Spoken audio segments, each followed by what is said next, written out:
The question of how and why the United Nations is the crux of the great conspiracy to destroy the sovereignty of the United States and the enslavement of the American people within a UN one-world dictatorship is a complete and unknown mystery to the vast majority of the American people. The reason for this unawareness of the frightening danger to our country and to the entire free world is simple. The masterminds behind this great conspiracy have absolute control of all of our mass communications media, especially television, the radio, the press, and Hollywood. We all know that our State Department, the Pentagon, and the White House have brazenly proclaimed that they have the right and the power to manage the news, to tell us not the truth, but what they want us to believe. They have seized that power on orders from their masters of the great conspiracy. And the objective is to brainwash the people into accepting the phony peace bait to transform the United States into an enslaved unit of the United Nations one world government. First of all, bear in mind that the so-called UN police action in Korea, fought by the United States, in which 150,000 of our sons were murdered and maimed, was part of the plot, just as the undeclared by Congress war in Vietnam, in which our sons are dying, is part of the plot, just as the plot against Rhodesia and South Africa, in which our sons will be dying, is part of the UN plot. However, the vitally important thing for all Americans, all you mothers of the boys who died in Korea and are now dying in Vietnam, to know is that our so-called leaders in Washington, whom we elected to safeguard our nation and our Constitution, are the betrayers, and that behind them are a comparatively small group of men whose sole objective is to enslave the whole world of humanity in their satanic plot of one world government.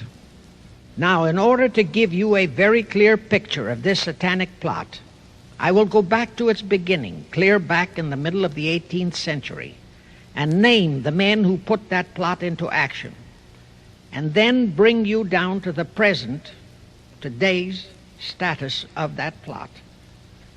Now, as a matter of further intelligence, a term used by the FBI, let me clarify the meaning of the expression, "He is a liberal." The enemy, meaning the one world conspirators, have seized upon that word liberal as a cover-up for their activities. It sounds so innocent and so humanitarian to be liberal. We'll make sure that the person who calls himself a liberal or is described as a liberal is not in truth a red. Now then, this satanic plot was launched back in the 1760s when it first came into existence under the name of the Illuminati. This Illuminati was organized by one Adam Weishaupt, born a Jew, who was converted to Catholicism and became a Catholic priest, and then, at the behest of the then newly organized House of Rothschild, defected and organized the Illuminati. Naturally, the Rothschilds financed that operation. And every war since then, beginning with the French Revolution, has been promoted by the Illuminati, operating under various names and guises. I say under various names and guises because after the Illuminati was exposed and became too notorious, Weishaupt and his co-conspirators began to operate under various other names. In the United States, immediately after World War I, they set up what they called the Council on Foreign Relations, commonly referred to as the CFR. And this CFR is actually the Illuminati in the United States. And its hierarchy, the masterminds in control of the CFR, to a very great extent are the descendants of the original Illuminati conspirators. But to conceal that fact, Most of them changed their original family names to American-sounding names. For example, the true name of the Dillons, Clarence and Douglas Dillon, once Secretary of the U.S. Treasury Department, is Lepowski. I'll come back to all this later. There is a similar establishment of the Illuminati in England, operating under the name of the British Institute of International Affairs. There are similar secret Illuminati organizations in France, Germany, and other nations operating under different names. And all these organizations, including the CFR, continuously set up numerous subsidiary or front organizations that are infiltrated into every phase of the various nations' affairs. But at all times, the operations of these organizations were and are masterminded and controlled by the internationalist bankers, who in turn were and are controlled by the Rothschilds. The details of how they accomplished the setting up of the CFR in the United States, as also in the other nations, are far too voluminous to be described in this dissertation. But you can find it complete in News Bulletin number 122, entitled UN is Spawn of the Illuminati, and News Bulletin number 123, entitled CFR Completely Unmasked as Illuminati. Both are published by the Cinema Educational Guild, Post Office Box 46205, Hollywood, California. You can get them for 50 cents per copy by writing to that address. Those news bulletins reveal the names of the original founders of the Illuminati and the Americanized names of their descendants in the present CFR. Now I'll go back to the activities of the original Illuminati conspirators. As revealed in News Bulletin number 122, one branch of the Rothschild family had financed Napoleon. Another branch of the Rothschilds, both branches the real masterminds of the Illuminati, financed Britain, Germany, and the other nations in the Napoleonic Wars. Immediately after the Napoleonic Wars, the Illuminati assumed that all the nations were so destitute and so weary of wars that they'd be glad for any solution. So the Rothschild stooges set up what they called the Congress in Vienna, and at that meeting they tried to create the first League of Nations, their first attempted one world government, on the theory that all the crowned heads of the European governments were so deeply in debt to them that they would willingly or unwillingly serve as their stooges. But the Tsar of Russia caught the stench of the plot and completely torpedoed it. The enraged Nathan Rothschild, then the head of that dynasty, vowed that someday he or his descendants would destroy the Tsar and his entire family. And his descendants did accomplish that very threat in 1917. At this point, bear in mind that the Illuminati was not set up to operate on a short-range basis. Normally, a conspirator of any type enters into a conspiracy with the expectation of achieving his objective during his own lifetime. But that was not the case with the Illuminati. True, they hoped to accomplish their objective during their lifetime. But, paraphrasing The Show Must Go On, the Illuminati operates on the very long-range basis. Whether it will take scores of years or even centuries, they have dedicated their descendants to keep the plot boiling until they hope the conspiracy is achieved. Now let's go back to the birth of the Illuminati. Adam Weishaupt was a Jesuit-trained professor of canon law, teaching in Ingolstadt University when he defected from Christianity to embrace the Luciferian conspiracy. It was in 1770 that the professional moneylenders, the then recently organized House of Rothschild, retained him to revise and modernize the age-old protocols of Zionism, which from the outset was designed to give the synagogue of Satan, so named by Jesus Christ, ultimate world domination, so they could impose the Luciferian ideology upon what would remain of the human race after the final social cataclysm by use of satanic despotism. Weishaupt completed his task May 1st, 1776. Now you know why May 1 is the great day with all communist nations to this very day. That was the day, May 1, 1776, that Weishaupt completed his plan and officially organized the Illuminati to put the plan into execution. That plan required the destruction of all existing governments and religions. That objective was to be reached by dividing the masses of people whom he, Weishaupt, termed Goyim, or human cattle, into opposing camps in ever-increasing numbers on political, social, economic, and other issues, the very conditions we have in our country today. The opposing sides were then to be armed and incidents provided which would cause them to fight and weaken themselves and gradually destroy national governments and religious institutions.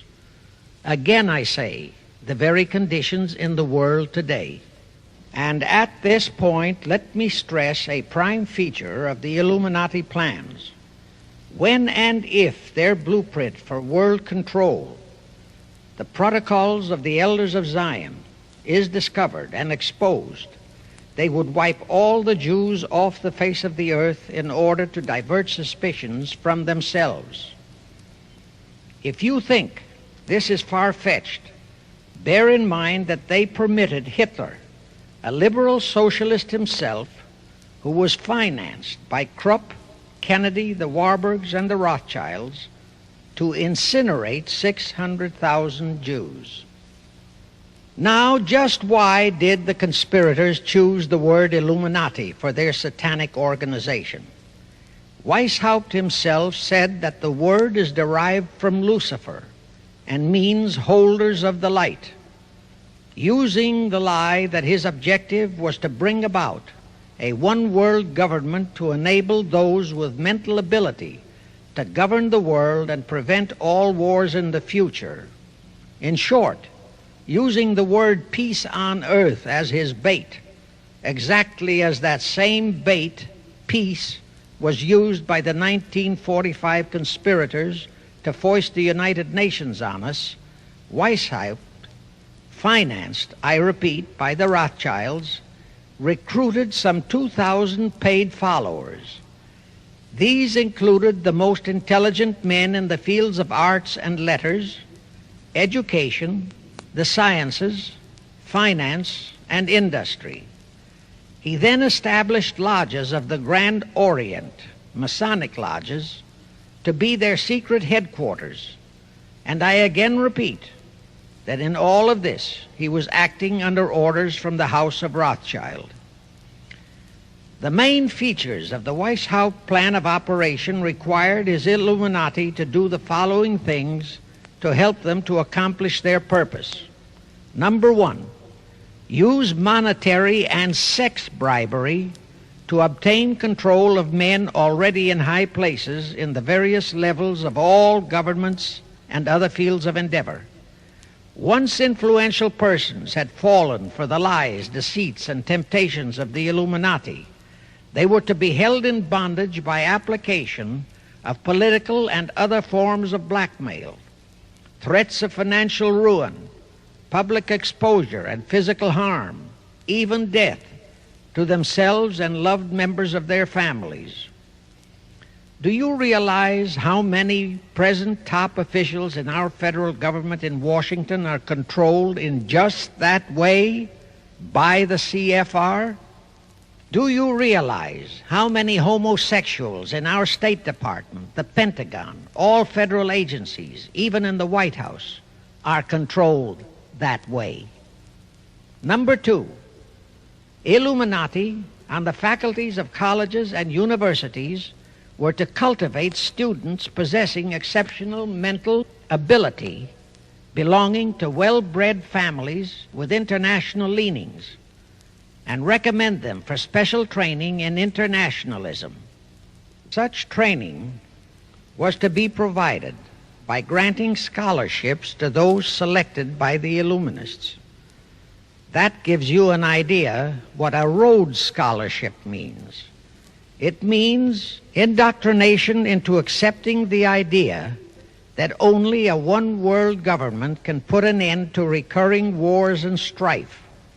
That's how the United Nations was sold to the American people.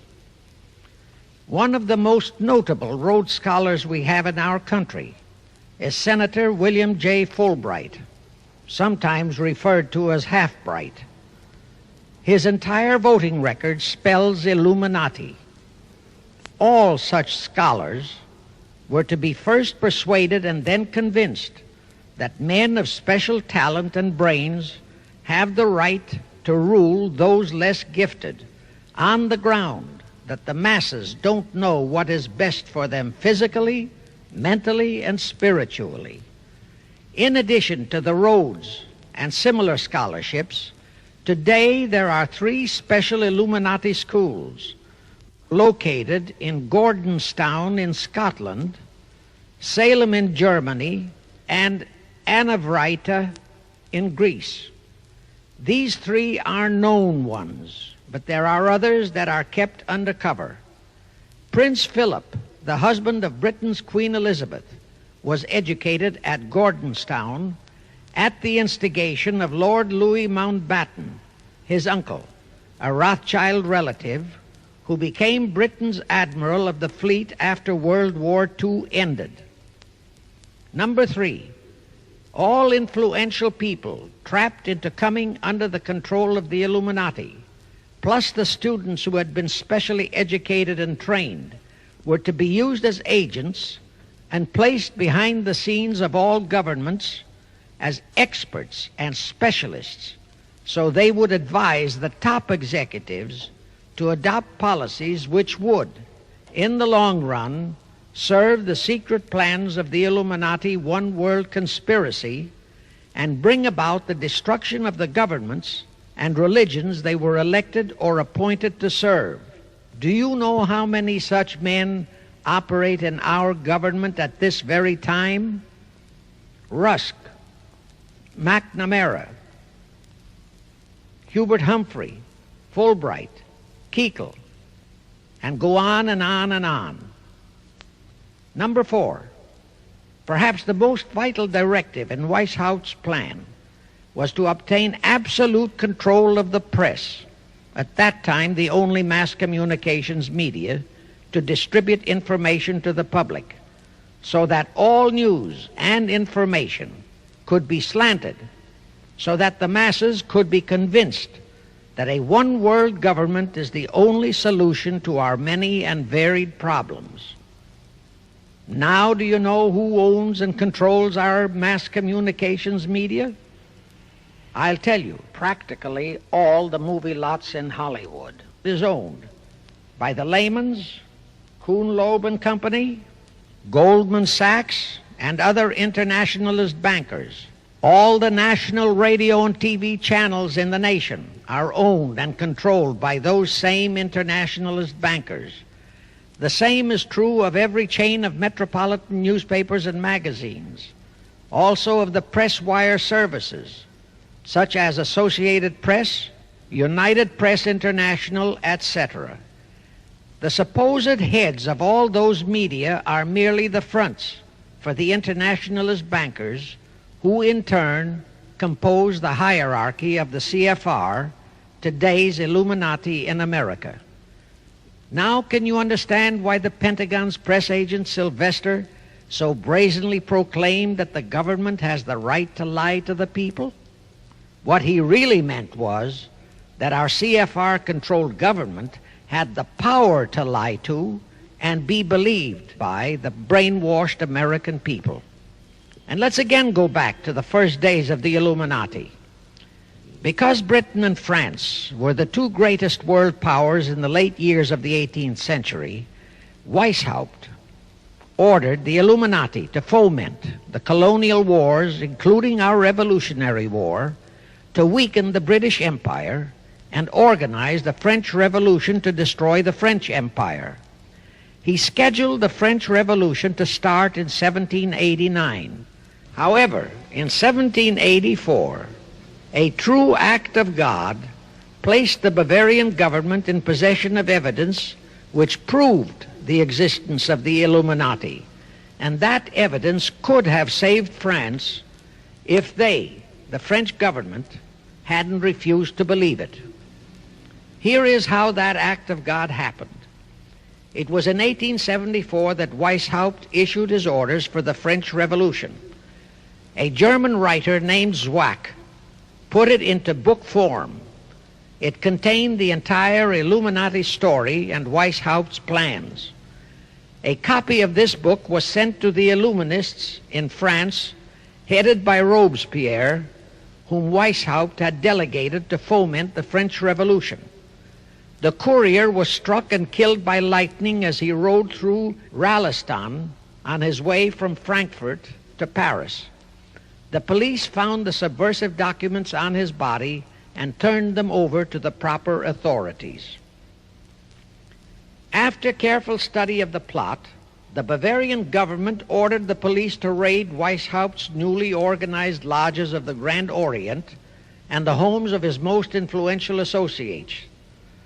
All additional evidence thus discovered convinced the authorities the documents were genuine copies of the conspiracy by which the Illuminati planned to use wars and revolutions to bring about the establishment of a one-world government, the powers of which they, headed by the Rothschilds, intended to usurp as soon as it was established, exactly in line with the United Nations plot of today. In 1785, the Bavarian government outlawed the Illuminati and closed the lodges of the Grand Orient. In 1786, they published all the details of the conspiracy. The English title of that publication is The Original Writings of the Order and Sect of the Illuminati. Copies of the entire conspiracy were sent to all the heads of church and state in Europe. But the power of the Illuminati, which was actually the power of the Rothschilds, was so great that this warning was ignored. Nevertheless, Illuminati became a dirty word, and it went underground.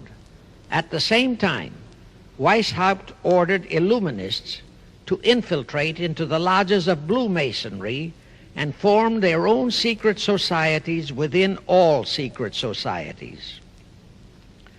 Only Masons who proved themselves internationalists and those whose conduct proved they had defected from God were initiated into the Illuminati. Thenceforth, the conspirators donned the cloak of philanthropy and humanitarianism to conceal their revolutionary and subversive activities. In order to infiltrate into Masonic lodges in Britain, Weishaupt invited John Robison over to Europe. Robison was a high-degree Mason in the Scottish Rite.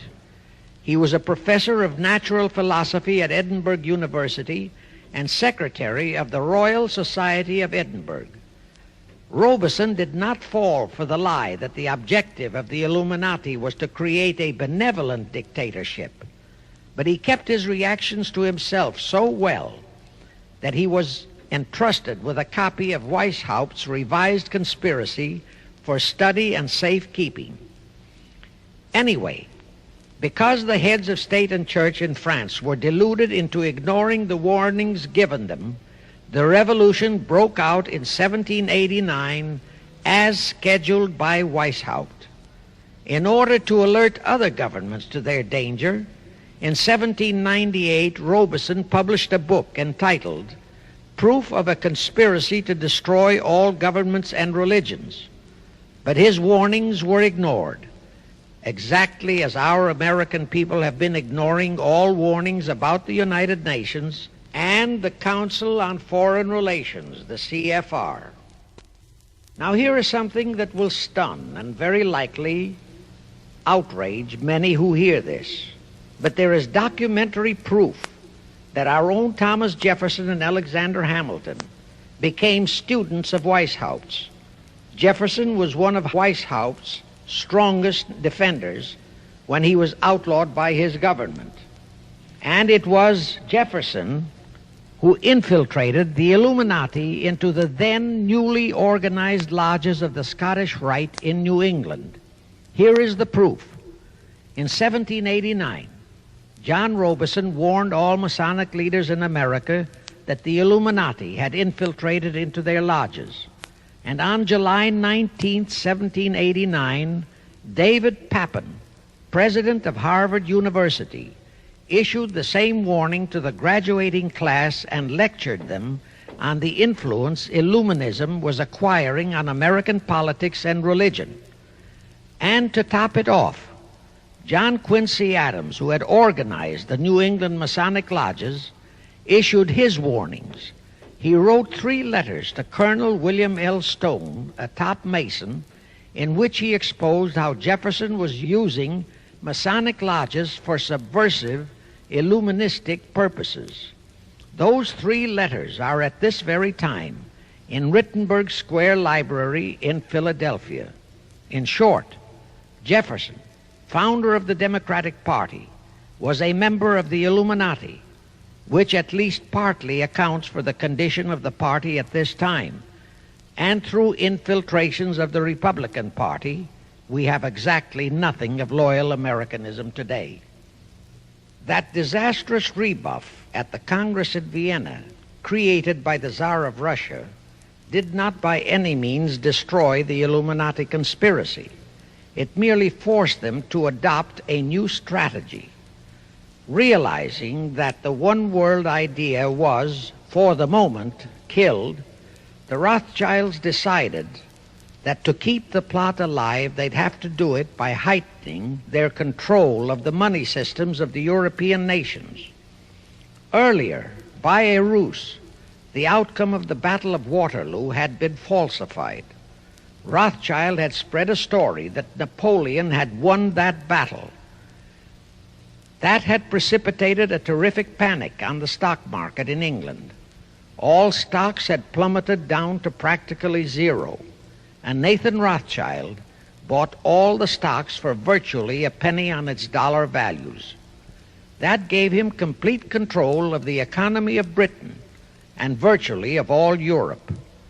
So immediately after that Congress in Vienna had boomeranged, Rothschild forced Britain to set up a new Bank of England, which he absolutely controlled, exactly as later, through Jacob Schiff, he engineered our own Federal Reserve Act, which gave the House of Rothschild a secret control of the economy in the United States.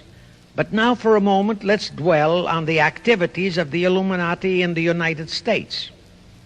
In 1826, one Captain William Morgan decided it was his duty to inform all Masons and the general public what the full truth was regarding the Illuminati, their secret plans and intended objectives, also reveal the identities of the masterminds of the conspiracy.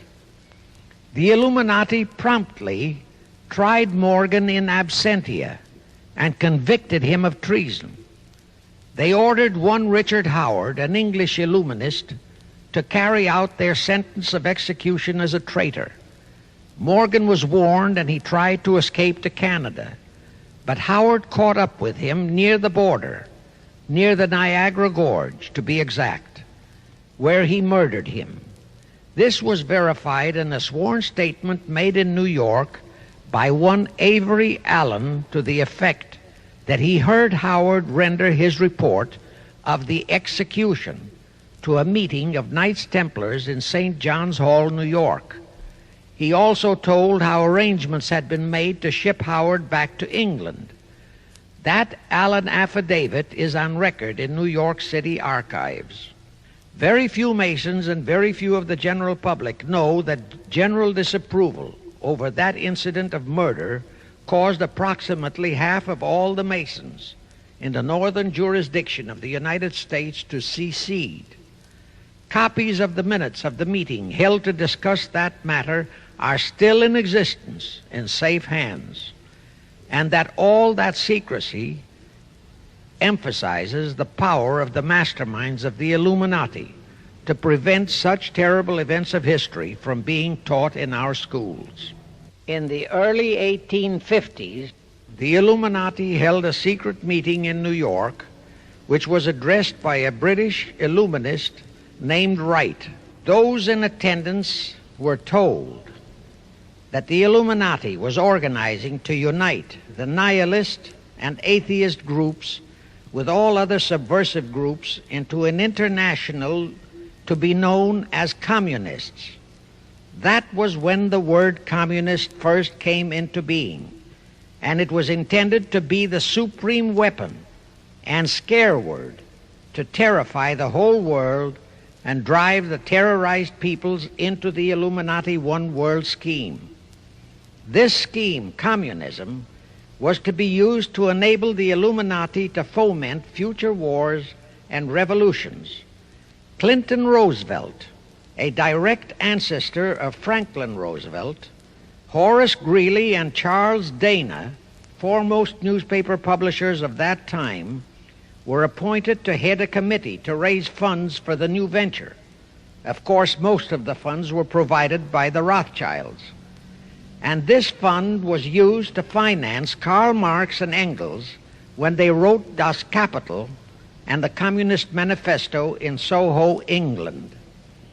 And this clearly reveals that communism is not a so-called ideology, but a secret weapon, a bogeyman word to serve the purpose of the Illuminati. Weishaupt died in 1830, but prior to his death he prepared a revised version of the age-old conspiracy, the Illuminati, which, under various aliases, was to organize, finance, direct, and control all international organizations and groups by working their agents into executive positions at the top.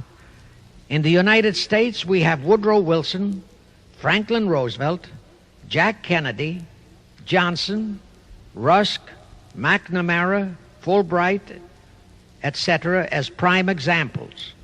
In addition, while Karl Marx was writing the Communist Manifesto under the direction of one group of Illuminists, Professor Karl Ritter of Frankfurt University was writing the antithesis under direction of another group. The idea was that those who direct the overall conspiracy could use the differences in those two so-called ideologies to enable them to divide larger and larger members of the human race into opposing camps so that they could be armed and then brainwashed into fighting and destroying each other, and particularly to destroy all political and religious institutions. The work Ritter started was continued after his death and completed by the German so-called philosopher Friedrich Wilhelm Nietzsche, who founded Nietzscheism.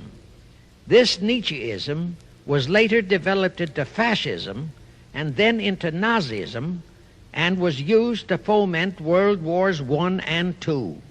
In 1834, the Italian revolutionary leader Giuseppe Mazzini was selected by the Illuminati to direct their revolutionary program throughout the world. He served in that capacity until he died in 1872. But some years before he died, Mazzini had enticed an American general named Albert Pike into the Illuminati. Pike was fascinated by the idea of a one-world government, and ultimately he became the head of this Luciferian conspiracy.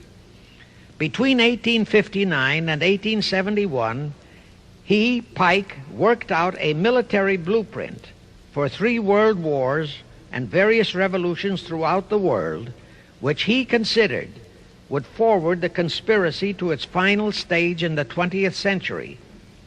Again, I remind that these conspirators were never concerned with immediate success. They always operated on a long-range view. Pike did most of his work in his home in Little Rock, Arkansas. But a few years later, when the Illuminati's lodges of the Grand Orient became suspect and repudiated because of Mazzini's revolutionary activities in Europe, Pike organized what he called the New and Reformed Palladian Rite. He set up 3 Supreme Councils, one in Charleston, South Carolina, one in Rome, Italy, and the 3rd in Berlin, Germany. He had Mazzini establish 23 subordinate councils in strategic locations throughout the world. These have been the secret headquarters of the world revolutionary movement ever since. Long before Marconi invented radio, the scientists in the Illuminati had found the means for Pike and the heads of his councils to communicate secretly. It was the discovery of that secret that enabled intelligence officers to understand how apparently unrelated incidents, one such as the assassination of an Austrian prince at Sarajevo, took place simultaneously throughout the world, which developed into a war or a revolution. Pike's plan was as simple as it has proved effective. It called for communism, Nazism, political Zionism, and other international movements be organized and used to foment 3 global world wars and at least 2 major revolutions. The First World War was to be fought so as to enable the Illuminati to destroy Tsarism in Russia, as vowed by Rothschild after the Tsar had torpedoed his scheme at the Congress in Vienna, and to transform Russia into a stronghold of atheistic communism. The differences stirred up by agents of the Illuminati between the British and German empires were to be used to foment this war. After the war would be ended, communism was to be built up and used to destroy other governments and weaken religions. World War II, when and if necessary, was to be fomented by using the controversies between fascists and political Zionists. And here let it be noted that Hitler was financed by Krupp, the Warburgs, the Rothschilds, and other internationalist bankers, and that the slaughter of the supposed 600,000 Jews by Hitler didn't bother the Jewish internationalist bankers at all. That slaughter was necessary in order to create worldwide hatred of the German people and thus bring about the war against them. In short, this Second World War was to be fought to destroy Nazism and to increase the power of political Zionism so that the State of Israel could be established in Palestine. During this World War II, international communism was to be built up until it equaled in strength that of united Christendom. When it reached that point, it was to be contained and kept in check until required for the final social cataclysm. As we know now, Roosevelt, Churchill, and Stalin put that exact policy into effect, and Truman, Eisenhower, Kennedy, and Johnson continued that same exact policy. World War III is to be fomented by using the so-called controversies the agents of the Illuminati, operating under whatever new name, are now stirring up between the political Zionists and the leaders of the Muslim world. That war is to be directed in such a manner that all of Islam and political Zionism, Israel, will destroy each other, while at the same time the remaining nations, once more divided on this issue, will be forced to fight themselves into a state of complete exhaustion, physically, mentally, spiritually, and economically. Now, can any thinking person doubt that the intrigue now going on in the Near, Middle, and Far East is designed to accomplish that satanic objective? Pike himself foretold all this in a statement he made to Mazzini on August 15, 1871. Pike stated that after World War III is ended, those who will inspire to undisputed world domination will provoke the greatest social cataclysm the world has ever known. Quoting his own words, taken from the letter he wrote to Mazzini, and which letter is now catalogued in the British Museum in London, England, he said, "We shall unleash the nihilists and the atheists, and we shall provoke a great social cataclysm which in all its horror will show clearly to all nations the effect of absolute atheism, the origin of savagery and of most bloody turmoil. Then everywhere the people forced to defend themselves against the world minority of revolutionaries will exterminate those destroyers of civilization, and the multitudes disillusioned with Christianity, whose deistic spirits will be from that moment on without direction and leadership, and anxious for an ideal but without knowledge where to send its adoration, will receive the true light through the universal manifestation of the pure doctrine of Lucifer, brought finally out into public view, a manifestation which will result from a general reactionary movement which will follow the destruction of Christianity and atheism, both conquered and exterminated at the same time." When Mazzini died in 1872, Pike made another Italian revolutionary leader named Adrian Lemmy his successor. Lemmy, in turn, was succeeded by Lenin and Trotsky, then by Stalin. The revolutionary activities of all those men were financed by British, French, German, and American international bankers, all of them dominated by the House of Rothschild. We are supposed to believe that the international bankers of today, like the money changers of Christ's day, are only the tools or agents of the great conspiracy, but actually they are the masterminds behind all of it. While the general public has been brainwashed by all the mass communications media into believing that communism is a movement of the so-called workers, the actual fact is that both British and American intelligence officers have authentic documentary evidence that international liberals operating through their international banking houses, particularly the House of Rothschild, have financed both sides in every war and revolution since 1776.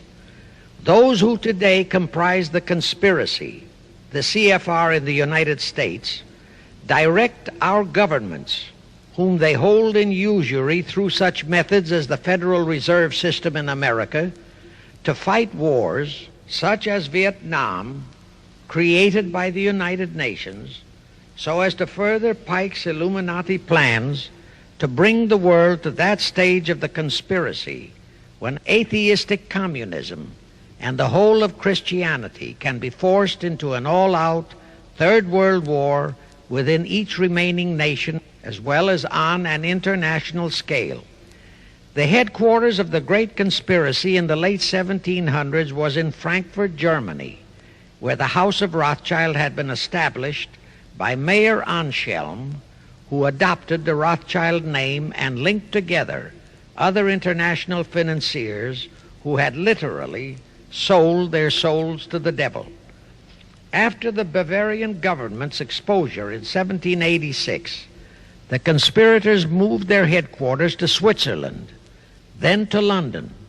Since World War II, after Jacob Schiff, the Rothschild's boy in America, died, the headquarters of the American branch has been in the Harold Pratt Building, New York, and the Rockefellers, originally protégés of Schiff, have taken over the manipulation of finances in America for the Illuminati. In the final phases of the conspiracy, the one world government will consist of the king dictator, head of the United Nations, the CFR, and a few billionaires, economists, and scientists who have proved their devotion to the great conspiracy. All others are to be integrated into a vast conglomeration of mongrelized humanity, actually slaves. Now let me show you how our federal government and the American people have been sucked into the one world takeover plot of the Illuminati great conspiracy. And always bear in mind that the United Nations was created to become the housing for that one world so-called liberal conspiracy. The real foundations of the plot for the takeover of the United States were laid during the period of our Civil War. Not that Weishaupt and the earlier masterminds had ever overlooked the New World. As I have previously indicated, Weishaupt had his agents planted over here as far back as the Revolutionary War. But George Washington was more than a match for them. It was during the Civil War that the conspirators launched their first concrete efforts. We know that Judah Benjamin, chief advisor of Jefferson Davis, was a Rothschild agent. We also know that there were Rothschild agents planted in Abraham Lincoln's cabinet who tried to sell him into a financial dealing with the House of Rothschild. But old Abe saw through the scheme and bluntly rejected it, thereby incurring the undying enmity of the Rothschilds, exactly as the Russian Tsar did when he torpedoed their first League of Nations at the Congress in Vienna.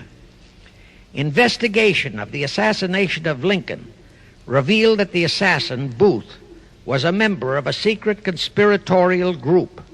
Because there were a number of highly important government officials involved, the name of the group was never revealed, and it became a mystery, exactly as the assassination of Jack Kennedy still is a mystery. But I am sure it will not for long remain a mystery. Anyway, the ending of the Civil War destroyed, temporarily, all chances of the House of Rothschild to get a clutch on our money system, such as they had acquired in Britain and other nations in Europe. I say temporarily because the Rothschilds and the masterminds of the conspiracy never quit. So they had to start from scratch, but they lost no time in getting started. Shortly after the Civil War, a young immigrant who called himself Jacob H. Schiff arrived in New York. Jacob was a young man with a mission for the House of Rothschild. Jacob was the son of a rabbi, born in one of Rothschild's houses in Frankfurt, Germany. I won't go deeply into his background. The important point is that Rothschild recognized in him not only a potential money wizard, but more important, he also saw the latent Machiavellian qualities in Jacob that could, as it did, make him an invaluable functionary in the great one-world conspiracy. After a comparatively brief training period in the Rothschilds' London bank, Jacob left for America with instructions to buy into a banking house, which was to be the springboard to acquire control of the money system of the United States. Actually, Jacob came here to carry out 4 specific assignments. Number 1, and most important, was to acquire control of America's money system. Number 2, find desirable men who, for a price, would be willing to serve as stooges for the great conspiracy and promote them into high places in our federal government, our Congress, in the U.S. Supreme Court, and all federal agencies. Number 3, create minority group strife throughout the nations, particularly between whites and blacks. Number 4, create a movement to destroy religion in the United States, but Christianity to be the chief target. Earlier, I stated that Jacob Schiff came to America with orders by Rothschild to carry out 4 specific directives. The first and most important one was to get control of the United States money system. Let's trace Schiff's step to accomplish that directive. As a first step, he had to buy into a banking house, but it had to be the kind of a house that he could absolutely control and mold for that primary objective of entrapping our U.S. money system. After carefully scouting around, Jacob bought a partnership in a firm that called itself Kuhn and Loeb. Like Schiff, Kuhn and Loeb were immigrants from German Jewish ghettos. They came to the United States in the mid-1840s, Both started their business careers as itinerant pack peddlers. In the early 1850s, they pooled their interests and set up a merchandising store in Lafayette, Indiana, under the firm name of Kuhn and Loeb, servicing the covered wagon settlers on their way west. In the years that followed, they set up similar stores in Cincinnati and St. Louis. Then they added pawnbroking to their merchandising pursuits. From that to money lending was a short and quick step.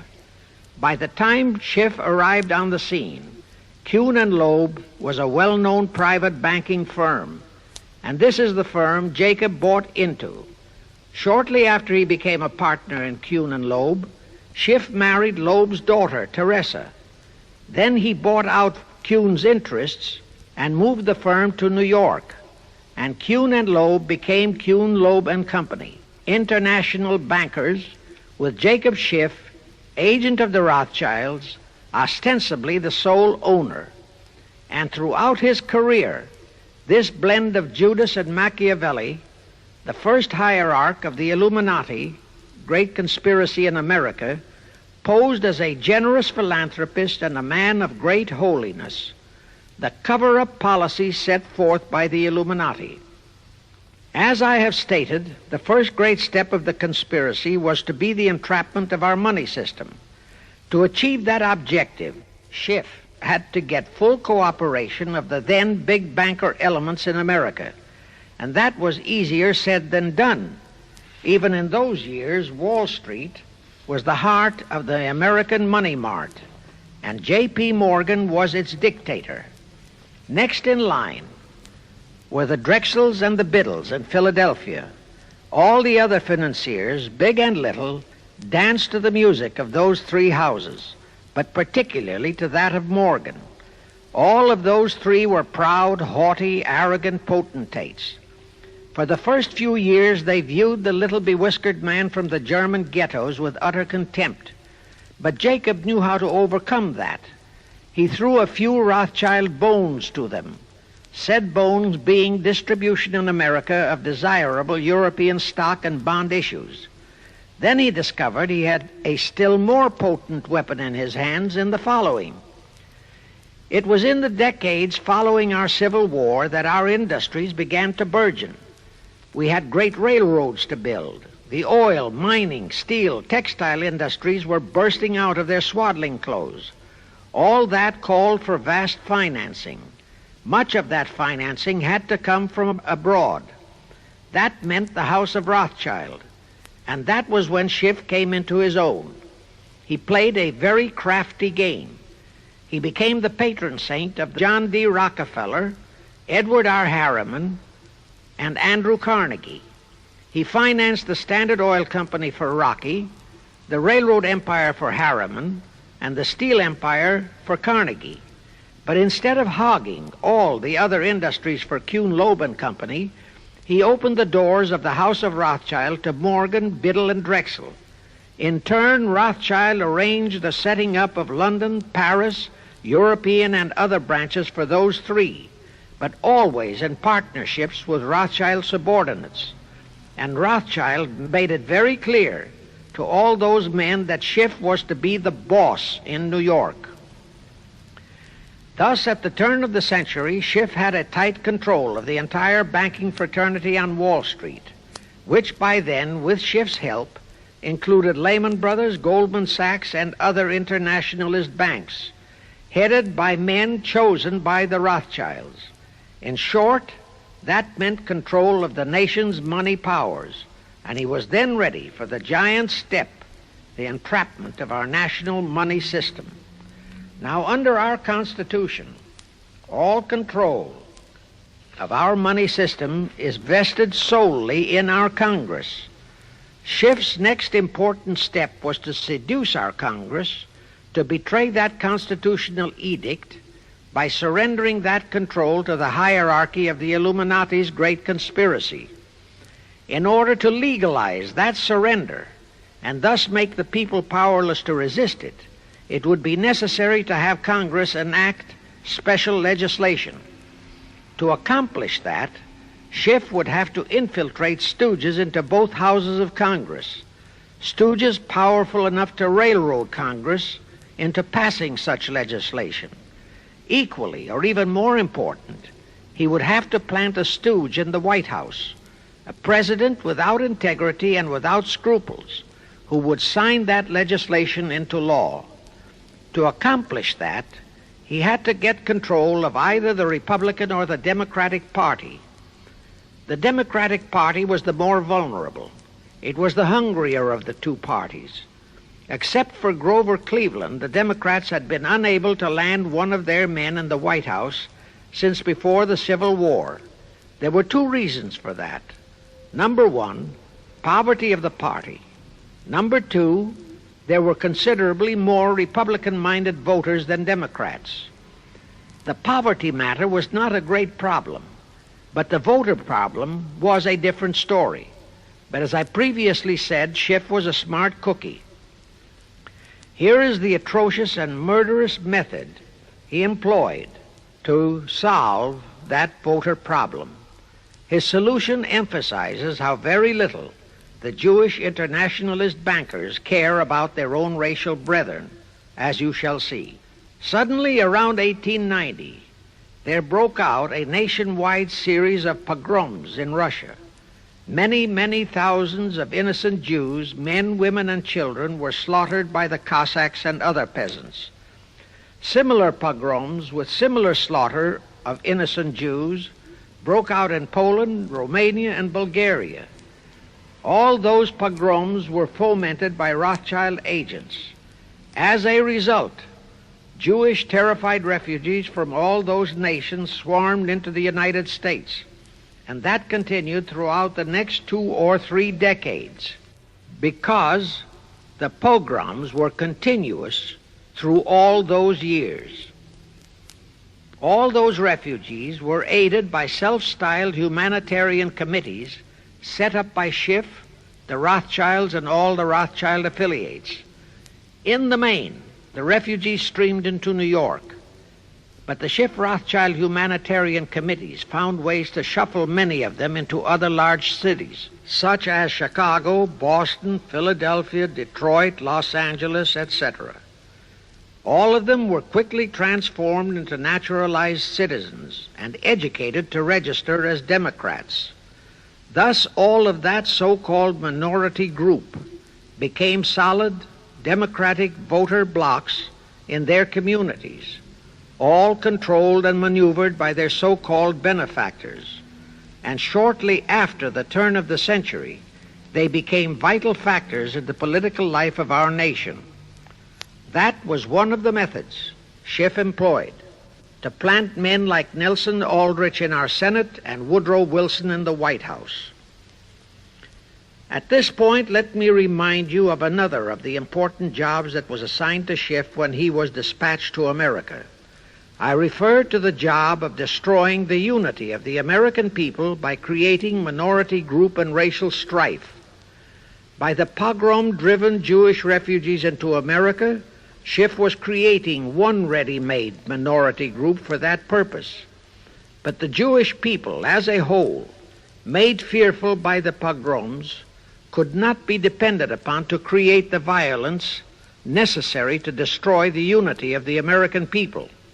But right within America, there was an already made-to-order, although as yet a sleeping minority group, the Negroes, who could be sparked into so-called demonstrations, rioting, looting, murder, and every other type of lawlessness.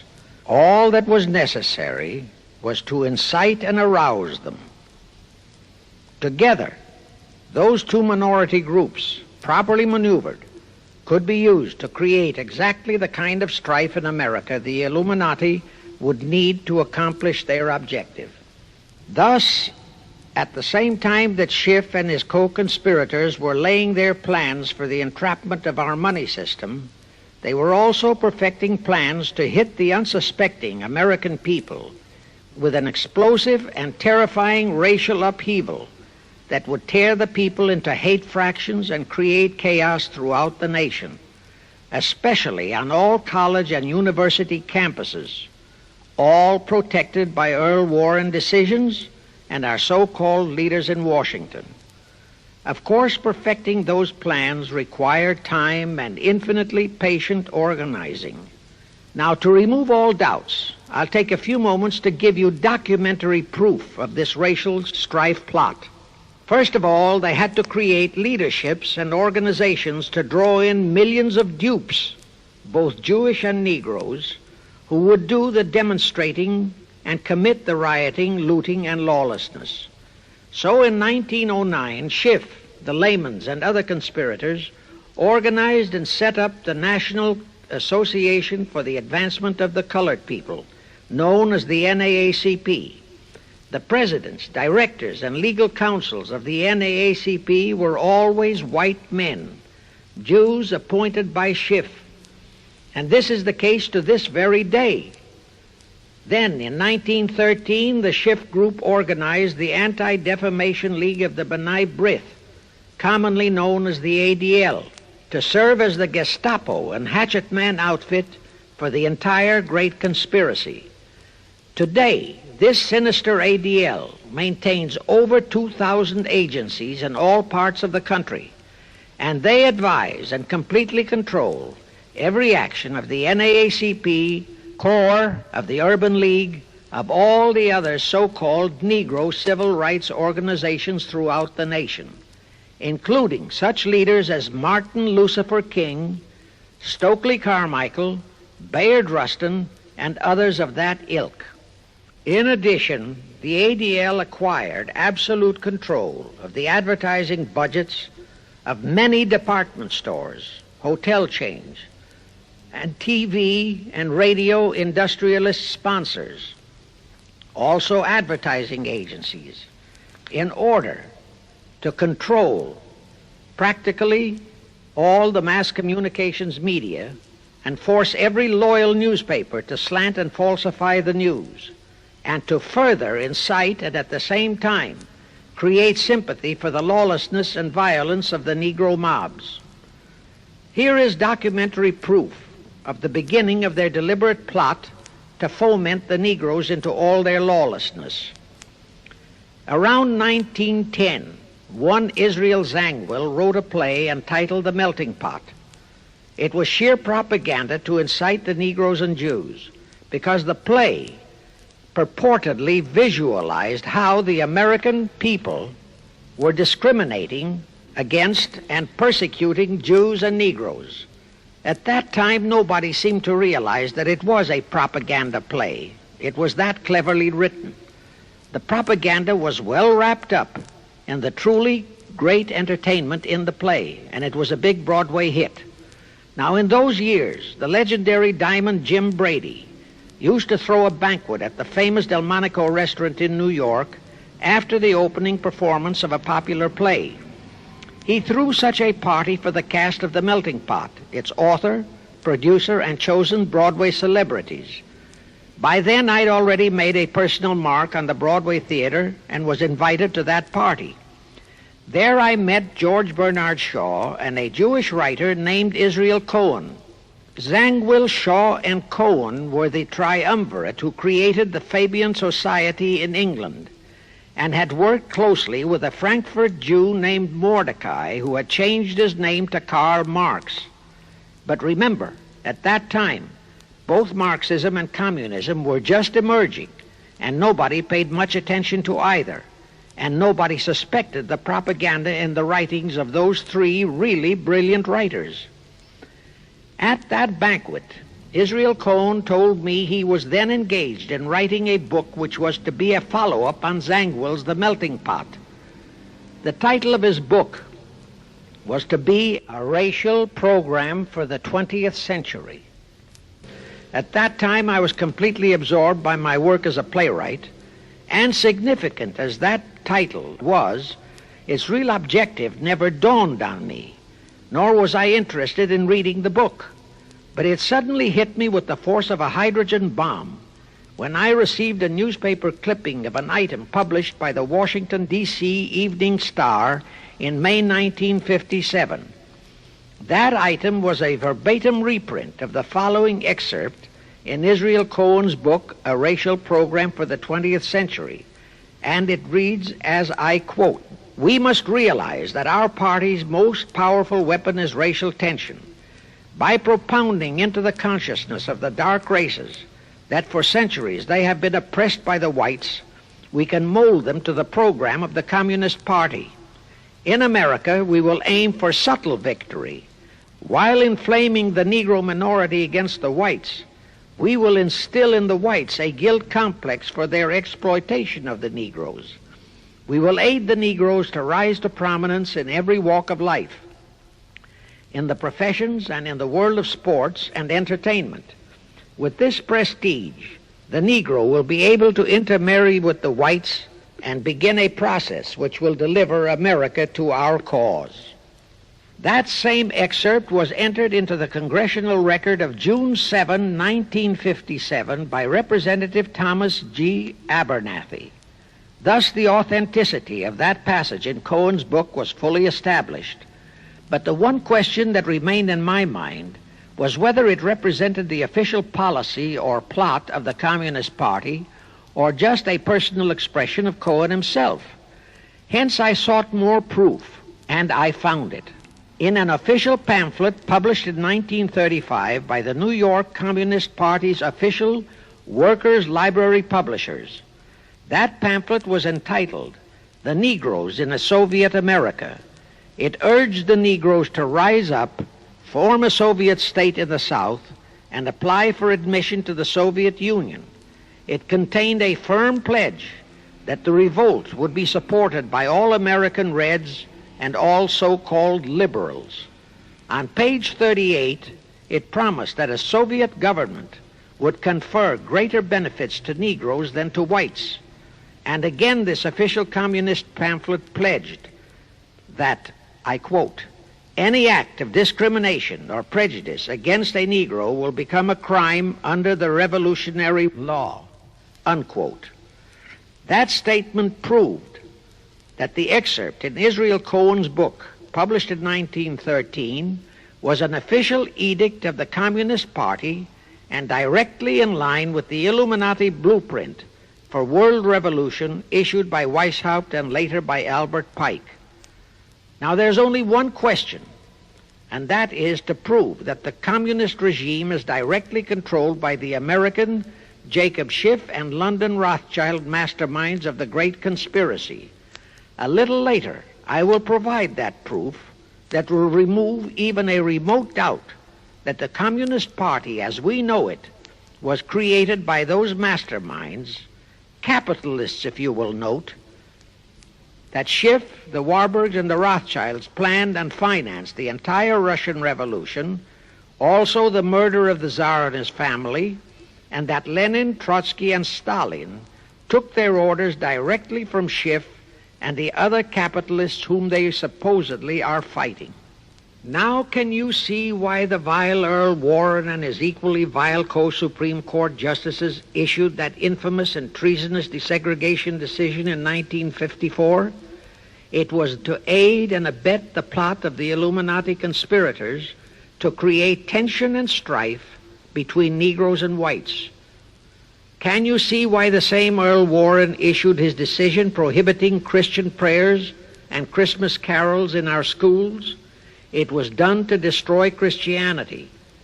Can you see why Eisenhower, despite all the rigid constitutional prohibitions, sent federal troops into a southern state to enforce the desegregation decision?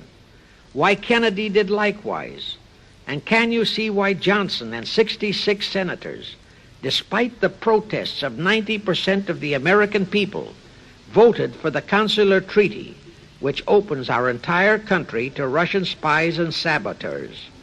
All those 66 senators are 20th century Benedict Arnolds.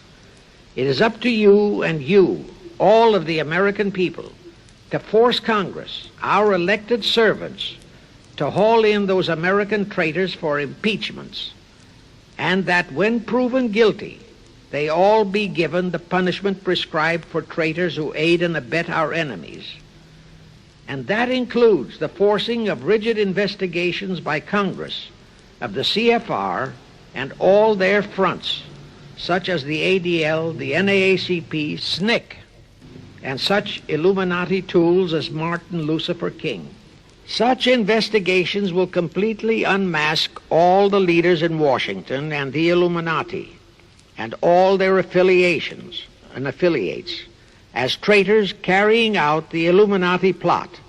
It will completely unmask the United Nations as the intended crux of the entire plot and force Congress to take the U.S. out of the UN and hurl the UN out of the U.S. In fact, it will destroy the UN and the entire plot. Before I close this phase, I wish to reiterate and stress one vital point, which I urge you to never forget if you wish to save our country for your children and their children. Here is the point. Every unconstitutional and unlawful act committed by Woodrow Wilson, by Franklin Roosevelt, by Truman, Eisenhower, and Kennedy, and are now being committed by Johnson, is exactly in line with the Illuminati conspirators' centuries-old plot outlined by Weishaupt and Albert Pike. Every vicious decision issued by the traitorous Earl Warren and his equally traitorous Supreme Court justices was directly in line with what the Illuminati blueprint required. That all the treason committed by our State Department under Rusk and earlier by John Foster Dulles and Marshall, also all the treason committed by McNamara and his predecessors, is directly in line with that same Illuminati blueprint for the takeover of the world. Also the amazing treason by various members of our Congress, especially by the 66 senators who signed for the Consular Treaty, has been committed on orders from the Illuminati. Now I will go back to Jacob Schiff's entrapment of our money system and the treasonous actions that followed. It will also reveal the Schiff-Rothschild control of not only Karl Marx, but of Lenin, Trotsky, and Stalin, who created the revolution in Russia and set up the Communist Party. It was in 1908 that Schiff decided the time had come for his seizure of our money system. His chief lieutenants in that seizure were Colonel Edward Mandel House, whose entire career was that of chief executive and courier for Schiff, as I shall show, Bernard Baruch, and Herbert Lehman. In the fall of that year, they assembled in secret conclave at the Jekyll Island Hunt Club, owned by J.P. Morgan at Jekyll Island, Georgia.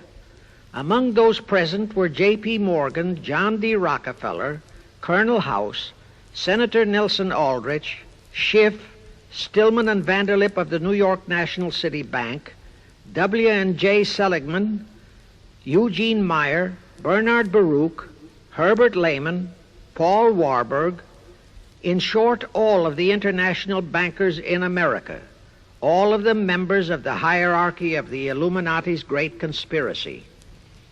A week later, they emerged with what they called the Federal Reserve System. Senator Aldrich was the stooge who was to railroad it through Congress. But they held that railroading in abeyance for one chief reason. They would first have to plant their man, an obedient stooge, in the White House to sign the Federal Reserve Act into law. They knew that even if the Senate would pass that act unanimously, the then newly elected President Taft would promptly veto it. So they waited. In 1912, their man, Woodrow Wilson, was elected to the presidency. Immediately after Wilson was inaugurated, Senator Aldrich railroaded the Federal Reserve Act through both houses of Congress, and Wilson promptly signed it, and the Federal Reserve Act became law. That heinous act of treason was committed in December 23, 1913, 2 days before Christmas, when all the members of Congress, except for several carefully picked representatives and 3 equally carefully picked senators, were away from Washington. How heinously treasonous was that act? I'll tell you. Our founding fathers knew full well the power of money.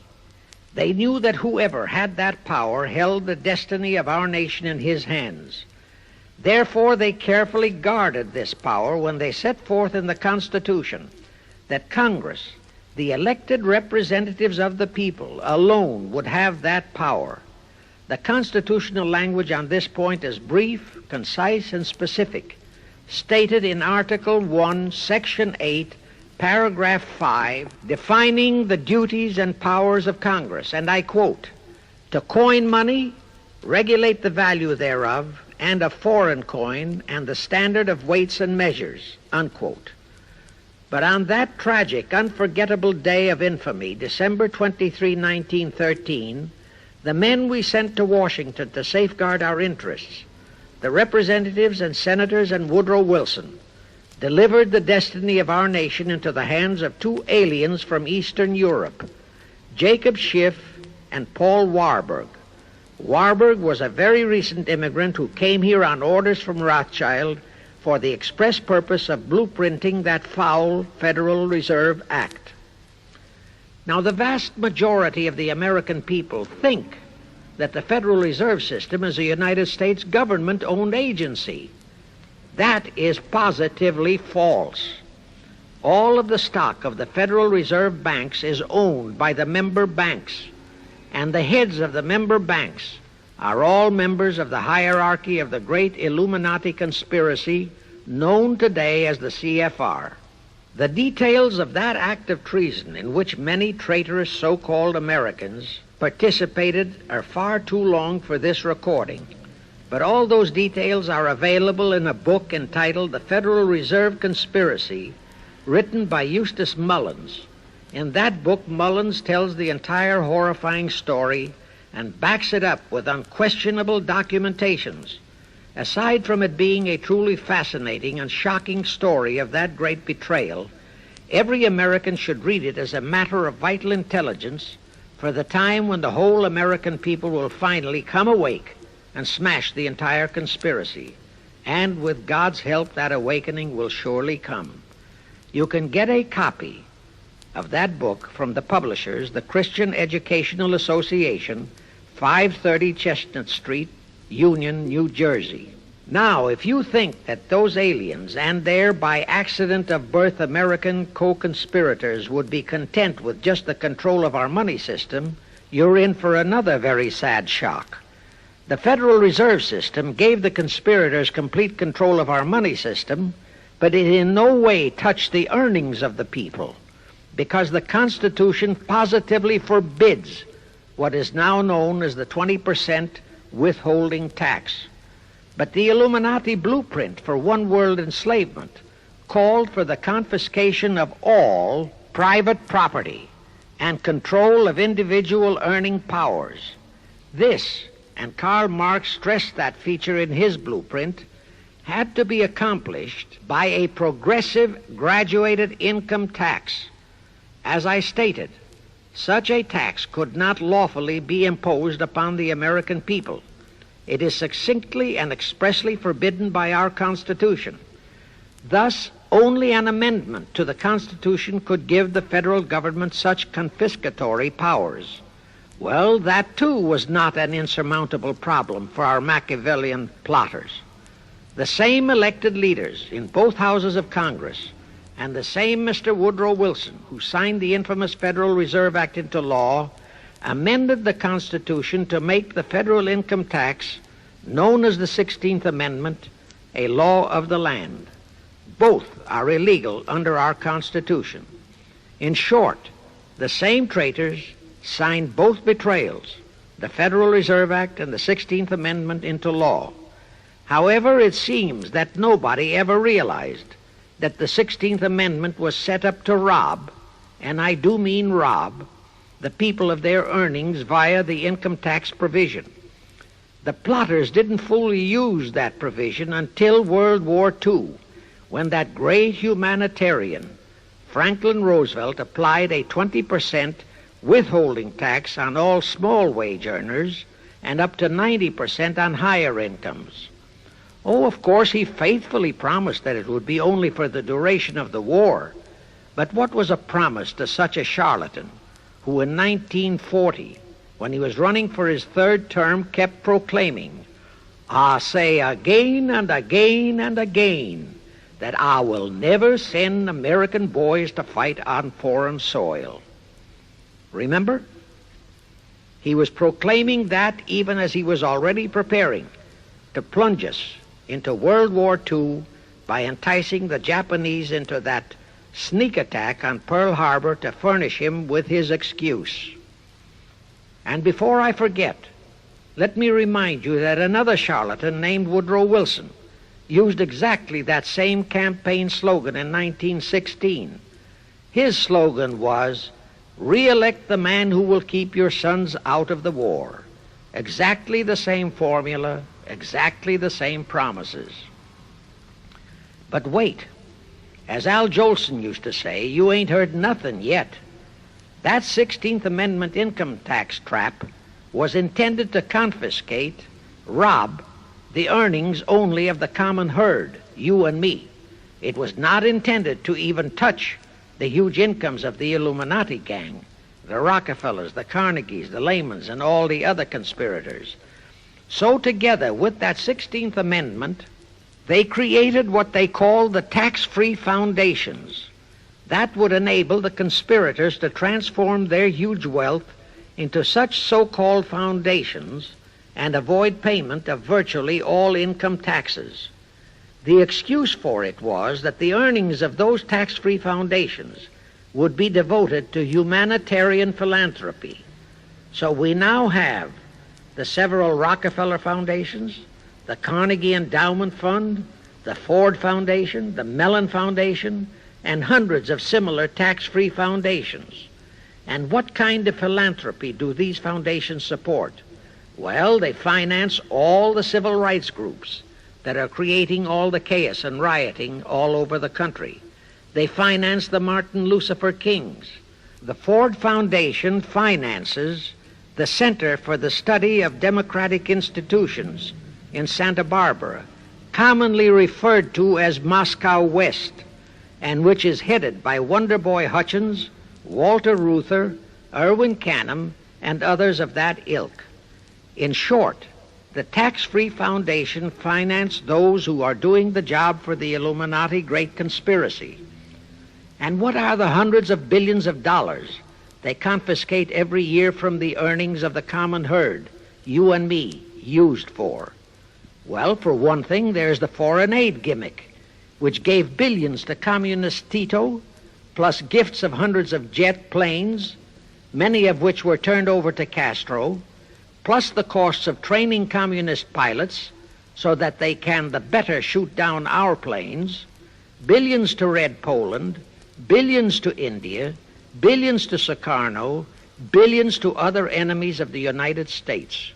That's what that treasonously railroaded 16th Amendment has done to our nation, to the American people, to you and to me, to your children and their children. Our CFR Illuminati-controlled federal government can grant tax-free status to all foundations and pro-red one-world outfits, such as the Fund for the Republic. But if you, or a patriotic pro-organization, is too outspokenly pro-American, they can terrify and intimidate you by finding a misplaced comma in your income tax report and by threatening you with penalties, fines, and even prison. Future historians will wonder how the American people could have been so naive and stupid as to have permitted such audaciously brazen acts of treason as the Federal Reserve Act and the 16th Amendment. Well, they were not naive and they were not stupid. The answer is they trusted the men they elected to safeguard our country and our people, and they just didn't have even an inkling about either betrayal until after each one had been accomplished. It was the Illuminati-controlled mass communications media that kept and is keeping our people naive and stupid and unaware of the treason being committed. Now the great question is, when will the people wake up and do to our traitors of today what George Washington and our founding fathers would have done to Benedict Arnold? Actually, Benedict Arnold was a petty traitor compared to our present traitors in Washington. Now let's go back to the events that followed the rape of our Constitution by the passage of the Federal Reserve Act of the 16th Amendment. With Wilson completely under their control, the masterminds of the great conspiracy put in motion their next and what they hoped would be their final steps to achieve their one world government. The first of those steps was to be World War I. Why war? Simple. The only excuse for a one world government is that it will supposedly ensure peace. The only thing that can make people cry for peace is war. War brings chaos, destruction, exhaustion, to winner as well as to loser. It brings economic ruin to both. Most important, it destroys the flower of the young manhood of both. To the saddened and heartbroken oldsters, the mothers and fathers, who are left with nothing but memories of their beloved sons, peace becomes worth any price. And that is the emotion upon which the conspirators depend for the success of their satanic plot. Throughout the 19th century, from 1814 to 1914, the world as a whole was at peace. Such wars as the Franco-Prussian, our own Civil War, the Russo-Japanese War, were what might be termed local disturbances that did not affect the rest of the world.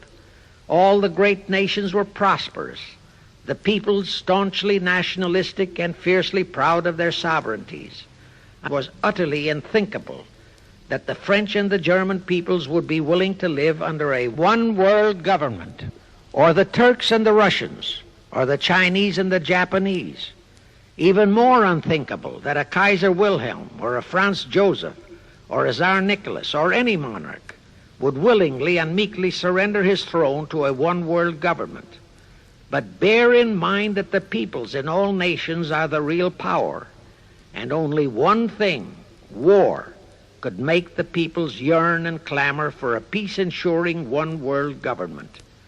But it would have to be a frightful and horribly devastating war. It could not be just a local disturbing war between just two nations. It would have to be a world war.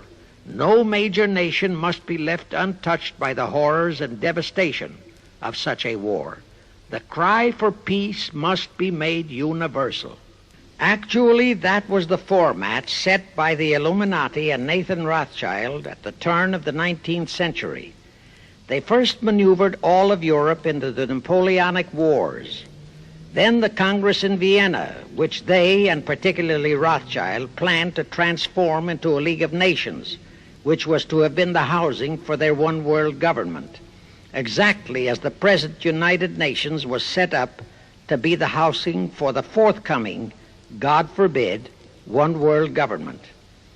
Anyway, that was the format the House of Rothschild and Jacob Schiff decided to employ to achieve their objective in 1914. Of course, they knew that that same format had failed in 1814, but they theorized that was only because the Tsar of Russia had torpedoed that scheme. Well, the present 1914 conspirators would eliminate that 1814 fly in the ointment. They'd make sure that after the New World War, they were conspiring there'd be no Tsar of Russia around to throw monkey wrenches into the machinery. I won't go into how they accomplished this first step to launch a world war. History records that World War I was precipitated by a trivial incident, the kind of incident both Weishaupt and Albert Pike had incorporated in their blueprints. That incident was the assassination of an Austrian archduke, arranged by the Illuminati masterminds. The war followed. It involved Germany, Austria-Hungary, and their allies, so-called the Axis powers, against France, Britain, and Russia, called the Allies. Only the United States was not involved during the first 2 years. By 1917, the conspirators had achieved their primary objective. All of Europe was in a state of destitution.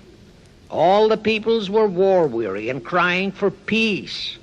And the outcome, too, was all set. It was to come as soon as the United States would be hurled in on the side of the Allies. And that was all set to happen immediately after Wilson's re-election. After that, there could be only one outcome: complete victory for the Allies. To fully confirm my statement that long before 1917, the conspiracy headed in America by Jacob Schiff had it all set to hurl the United States into that war, I will cite the proof. When Wilson was campaigning for re-election in 1916, his chief appeal was, "Re-elect the man who will keep your sons out of the war." But during that same campaign, the Republican Party publicly charged that Wilson had long committed himself to throw us into the war. They charged that if he would be defeated, he would accomplish that act during his few remaining months in office. But if re-elected, he would hold off until after re-election. But at that time, the American people looked upon Wilson as a God man. Well, Wilson was re-elected, and as per the schedule of the conspirators, he hurled us into the war in 1917. He used the sinking of the Lusitania as an excuse, a sinking which also was prearranged. Roosevelt, also a God man in the eyes of the American people, followed the same technique in 1941 when he used the prearranged Pearl Harbor attack as his excuse for hurling us into World War II. Now, exactly as the conspirators planned, victory for the Allies would eliminate all the monarchs of the defeated nations and leave all their peoples leaderless, confused, bewildered, and perfectly conditioned for the one world government the great conspiracy intended would follow. But there still would be an obstacle, the same obstacle that had balked the Illuminati and Rothschild at that Congress in Vienna peace gathering after the Napoleonic Wars. Russia would be on the winning side this time, as it was in 1814. Therefore, the Tsar would be securely on his throne. Here it is pertinent to note that Russia, under the Tsarist regime, had been the one country in which the Illuminati had never made any headway, nor had the Rothschilds ever been able to infiltrate their banking interests. Thus, a winning Tsar would be more difficult than ever to cope with. Even if he could be enticed into a so-called League of Nations, it was a foregone conclusion that he would never, but never go for a one-world government. So even before the outbreak of World War I, the conspirators had a plan in the making to carry out Nathan Rothschild's vow of 1814 to destroy the Tsar and also murder all possible royal heirs to the throne. And it would have to be done before the close of the war, and the Russian Bolsheviki were to be their instruments in this particular plot. From the turn of the century, the chiefs of the Bolsheviki were Nikolai Lenin, Leon Trotsky, and later Joseph Stalin. Of course, those were not their true family names. Prior to the outbreak of the war, Lenin headquartered in Paris. After the outbreak, Switzerland became his haven. Trotsky's headquarters were on the Lower East Side in New York, largely the habitat of Russian Jewish refugees. Both Lenin and Trotsky were similarly bewhiskered and unkempt. In those days, that was the badge of Bolshevism. Both lived well, yet neither had a regular occupation. Neither had any visible means of support, yet both always had plenty of money. All those mysteries were solved in 1917.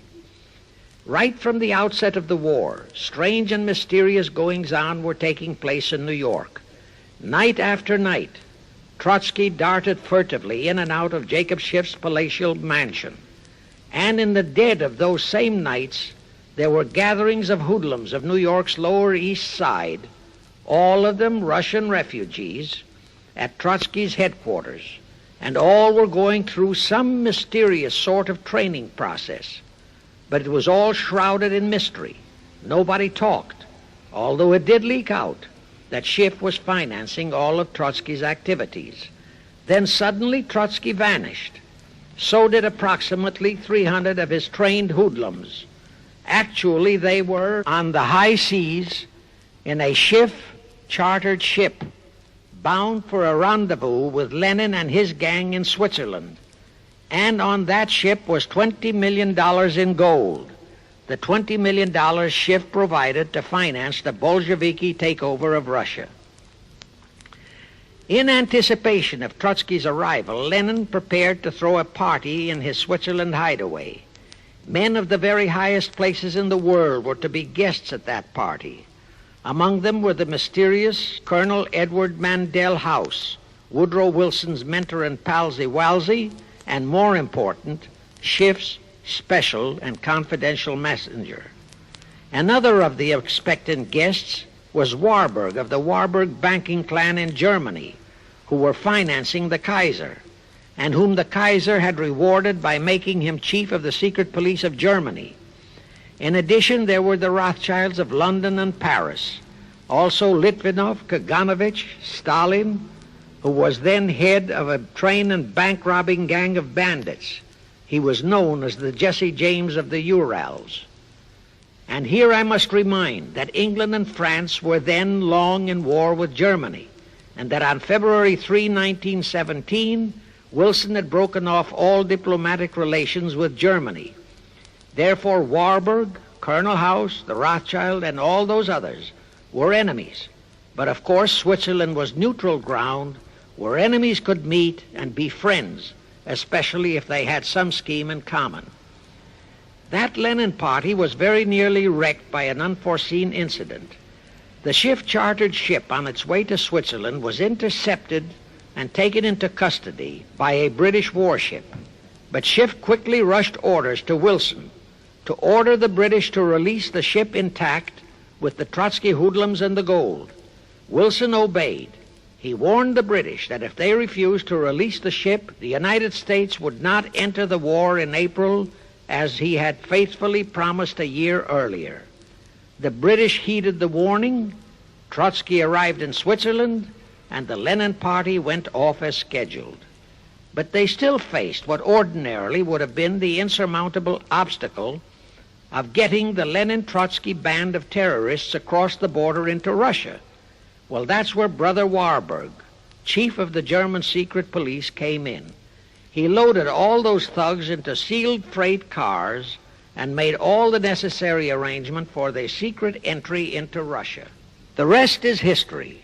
The revolution in Russia took place, and all members of the royal Romanov family were murdered. Now, my chief objective is to establish beyond even a remote doubt that communism, so-called, is an integral part of the Illuminati's great conspiracy for the enslavement of the entire world, that communism, so-called, is merely their weapon and bogeyman word to terrify the peoples of the whole world, and that the conquest of Russia and the creation of communism was in great part organized by Schiff and the other international bankers right in our own city of New York. A fantastic story? Yes. Some might even refuse to believe it.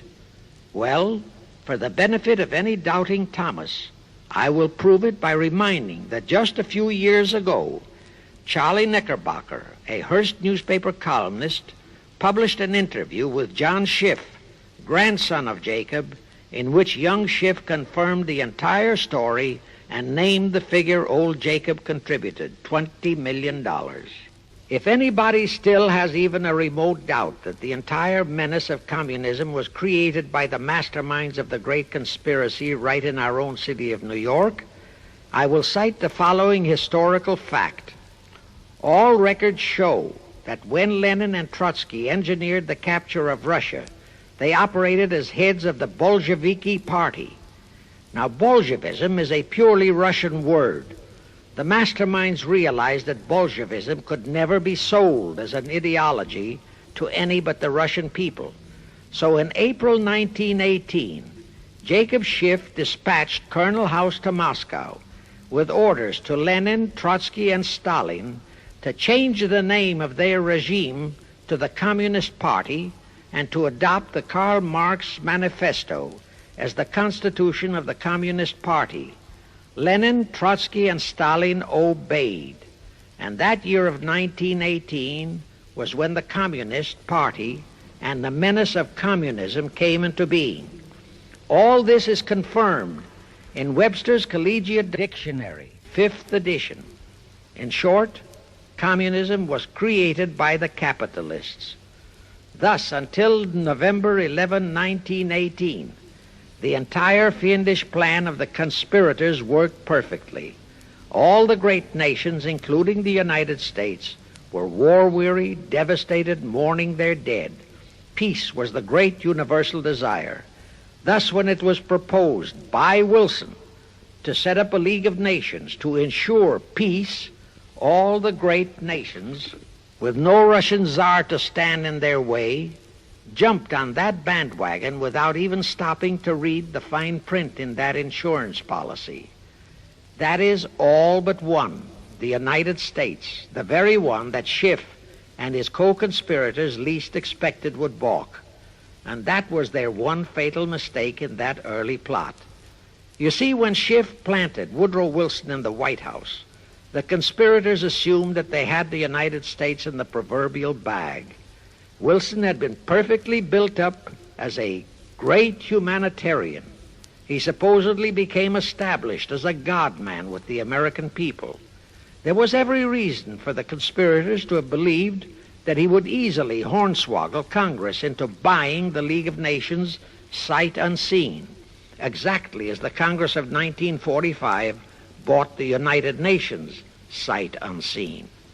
But there was one man in the Senate in 1918 who saw through that scheme just as the Russian Tsar did in 1814.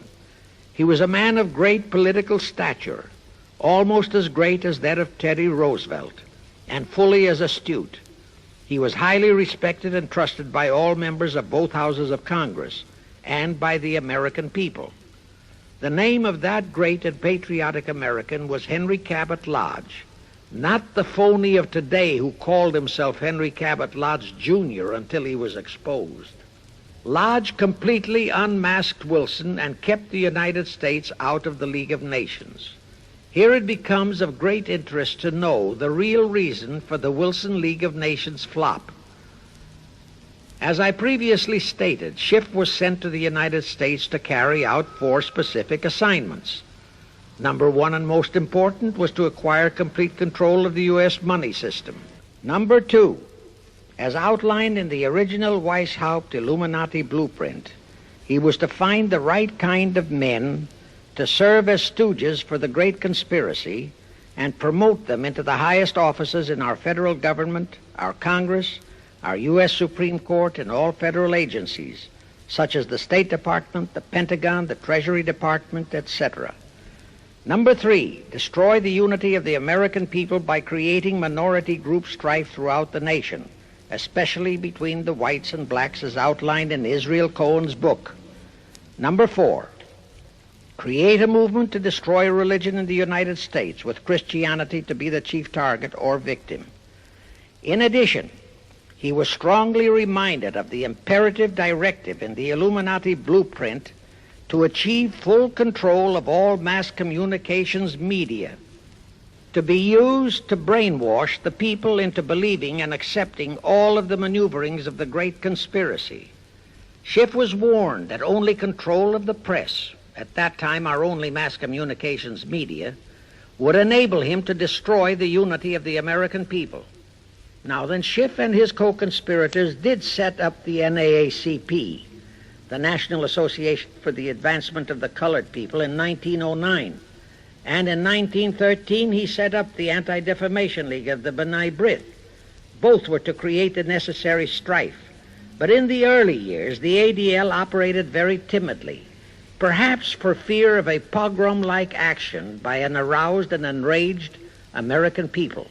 And the NAACP was practically dormant because its white leadership didn't realize that they would have to develop firebrand Negro leaders, such as Martin Lucifer King, for one, to spark the then completely satisfied and contented mass of Negroes.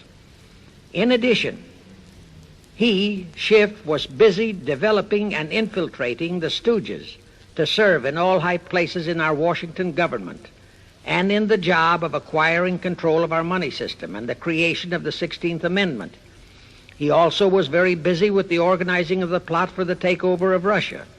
In short, he was kept so busy with all those jobs that he completely overlooked the supreme job of acquiring complete control of our mass communications media, That oversight was the direct cause for Wilson's failure to lure the United States into the League of Nations, because when Wilson decided to go to the people to overcome the opposition of the lodge-controlled Senate, despite his established but phony reputation as a great humanitarian, he found himself faced by a solidly united people and by a loyal press whose only ideology was Americanism and the American way of life.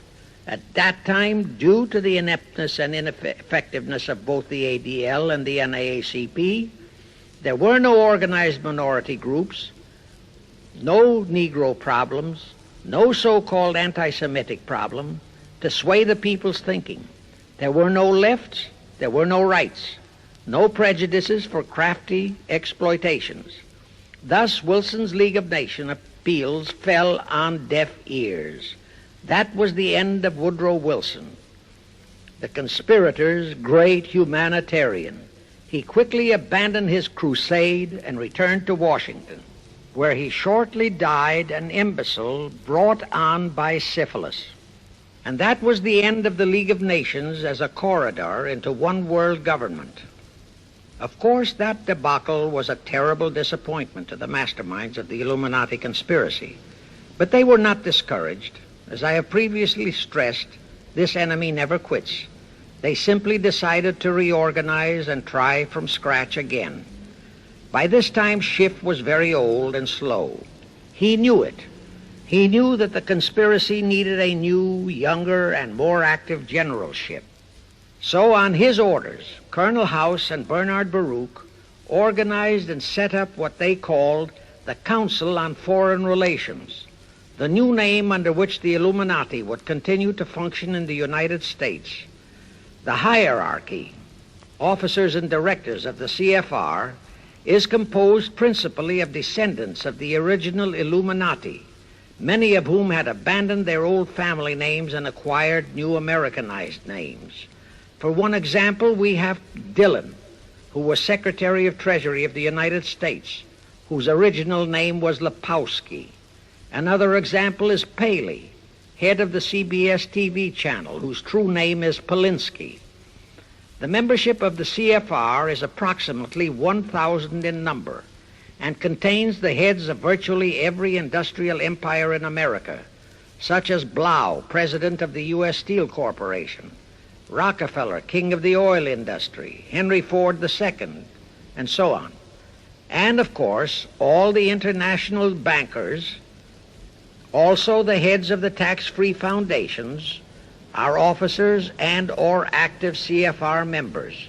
In short, all the men who provide the money and the influence to elect the CFR chosen presidents of the United States, congressmen, senators, and who decide the appointments of our various secretaries of state, of the Treasury, of every important federal agency, are members of the CFR, and very obedient members indeed. Now, just to cement that fact, I will mention the names of a few of the United States presidents who were members of the CFR. Franklin Roosevelt, Herbert Hoover, Dwight D. Eisenhower, Jack Kennedy. Others who were considered for the presidency are Thomas E. Dewey, Adlai Stevenson, Nixon, and Vice President of a CFR subsidiary, Barry Goldwater. Among the important cabinet members of the various administrations, we have John Foster Dulles, Allen Dulles, Cordell Hull, John J. McCloy, Morgenthau, Clarence Dillon, Rusk, McNamara, and just to emphasize the red color of the CFR, we have as members such men as Alger Hiss, Ralph Bunch, Pasvolsky, Harry Dexter White, real name Weiss, Owen Lattimore, Philip Jeffy, etc., etc.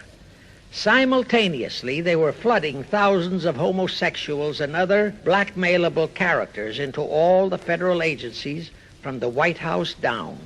Remember Johnson's great friend Jenkins and Bobby Baker? Now, there were many jobs the new CFR had to accomplish. They required much help. So their first job was to set up various subsidiaries to whom they assigned special objectives. I can't name all the subsidiaries in this recording, but the following are a few. The Foreign Policy Association, FPA, the World Affairs Council, WAC, the Business Advisory Council, BAC, the notorious ADA, Americans for Democratic Action, virtually headed by Walter Reuther, the notorious 1313 in Chicago. Barry Goldwater was, and no doubt still is, a vice president of one of the CFR subsidiaries. In addition, the CFR set up special committees in every state in the Union, to whom they assigned the various local state operations. Simultaneously, the Rothschilds set up similar CFR-like control groups in England, France, Germany, and other nations to control world conditions and cooperate with CFR to bring about another world war. But the CFR's first and foremost job was to get complete control of our mass communications media. The control of the press was assigned to Rockefeller. Thus, Henry Luce, who recently died, was financed to set up a number of national magazines, among them Life, Time, Fortune, and others, which publish USSR in America. The Rockefellers also directly or indirectly financed the Cowles Brothers Look magazine and a chain of newspapers. They also financed a man named Sam Newhouse to buy up and build a chain of newspapers all over the country. And the late Eugene Meyer, one of the founders of CFR, bought the Washington Post, Newsweek, the weekly magazine, and other publications. At the same time, CFR began to develop and nurture a new breed of scurrilous columnists and editorial writers, such as Walter Lippmann, Drew Pearson, the Alsops, Herbert Matthews, Irwin Canham, and others of that ilk, who called themselves liberals, who proclaimed that Americanism is isolationism, that isolationism is warmongerism, that anti-communism is anti-Semitism and racism. All that took time, of course, but today our entire press, except for some local small-town papers and weeklies published by patriotic organizations, is completely controlled by CFR stooges, and thus they finally succeeded in breaking us up into a nation of quarreling, wrangling, squabbling, hating factions. Now, if you still wonder about the slanted news and outright lies you read in your paper, you have the answer. To the Lehmans, Goldman Sachs, Kuhn Loeb, and the Warburgs, the CFR assigned the job of getting control of the motion picture industry, Hollywood, radio and television, and believe you me, they succeeded. If you still wonder about the strange propaganda broadcasts by the Ed Murrows, Chet Huntley, Howard K. Smith, Eric Severide, Drew Pearson, and others of that ilk, you have the answer. If you wonder about all the smut, sex, pornography, and mixed marriage films you see in your movie theater and on your TV set, all of which is demoralizing our youth, you have the answer. The whole story of the CFR conspiracy takeover of our mass communications media is far too long to include in this recording, but you can find it in the News Bulletin number 125, entitled How to Get the Reds Out of Communications Media. It was published and brought up to date by the Cinema Educational Guild. It tells in detail how the press, the movies, TV, and radio have been, and still are, used to brainwash the people, to demoralize our youth, and they have been and still are encouraging and creating sympathy for the rioting Negro civil rights lawlessness. You can get a copy of this news bulletin by writing to the Cinema Educational Guild, Post Office Box 46205, Hollywood, California. Now, to refresh your memory, let's go back for a moment. Wilson's flop had torpedoed all chances of transforming that League of Nations into the conspirators' hoped-for one-world government housing.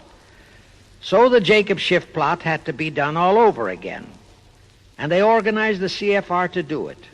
We also know how successfully the CFR did that job of brainwashing and destroying the unity of the American people. But as was the case with the shift plot, the climax and the creation of a new housing for their one-world government required another world war, a war that would be even more horrible and more devastating than the First World War, in order to get the people of the world to again clamor for peace and a means to end all wars. But the CFR realized that the aftermath of World War II would have to be more carefully planned, so that there would be no escape from the new one-world trap, another League of Nations, that would emerge from the new war, the trap we now know as the United Nations. And they hit upon a perfect strategy to ensure that no escape. Here's how they did it. In 1943, in the midst of the war, they prepared the framework for the United Nations, and it was handed over to Roosevelt and our State Department to be given birth by Alger Hiss, Pasvolsky, Dalton Trumbo, and other American traitors, thus making the whole scheme a United States baby. Then to fix our parenthood, New York City was to become the nursery for the monstrosity. After that, we could hardly walk out on our own baby, now could we? Anyway, that's how the conspirators figured it would work, and so far it has.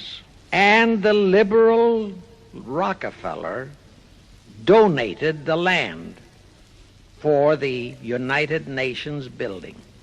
The United Nations Charter was written by Alger Hiss, Pasvolsky, Dalton Trumbo, and other CFR stooges. A phony so-called UN conference was set up in San Francisco in 1945. All the so-called representatives of 50-odd nations gathered there, promptly signed the charter, and the despicable traitor Alger Hiss flew to Washington with it, elatedly submitted it to our Senate, and the Senate, elected by our people to safeguard our security, signed the charter without so much as reading it. The question is, how many of our senators were even then traitorous stooges of the CFR? Anyway, it was thus that the people accepted the United Nations as a holy of holies and enabled traitor Earl Warren to virtually destroy our Constitution by basing all his traitorous decisions on the UN Charter, thus making that charter virtually our law of the land. However, for all the dirty work that had to be done to solidify the UN, the new housing of the one world plot, they still required the aid of our leaders in Washington. So now I will emphasize the fiendish cleverness of the CFR masterminds. To the vast majority of the American people, our foreign policy for many years has been a complete enigma.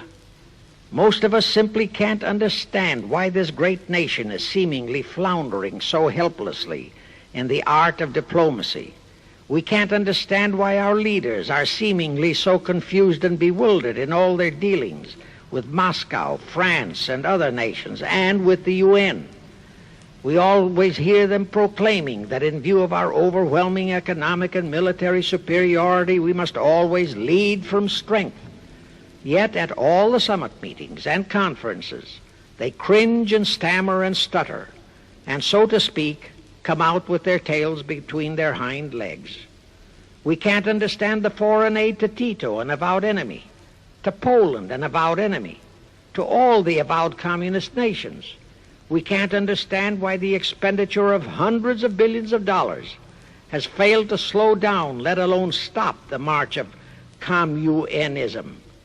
We are perplexed by the seeming ineptness of the State Department, the Defense Department, the CIA, the USIA, of all our federal agencies. Again and again and again we have been startled, shocked, bewildered, and horrified by their mistakes in Berlin, in Korea, in Laos, in Katanga, in Cuba, in Vietnam. Mistakes that always favor the enemy, never the United States. Under the law of averages, they should have made at least one or two mistakes in our favor, but they never did. What's the answer? The answer is the CFR and the parts played by their subsidiaries and stooges in Washington. Thus, we know that complete control of our foreign relation policy is the key to the success of the entire Illuminati one-world plot. Here is the further proof. Earlier, I fully established that Schiff and his gang had financed the Lenin-Trotsky-Stalin takeover of Russia and fashioned its communist regime into becoming their chief instrument to keep the world in turmoil and to finally terrorize all of us into seeking peace in a UN one-world government.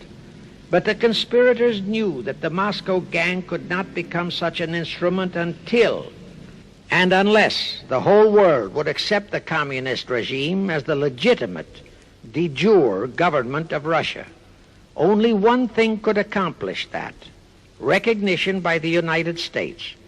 The conspirators figured that the whole world would follow our lead, and that's when the Wilson flop very nearly wrecked the entire plot.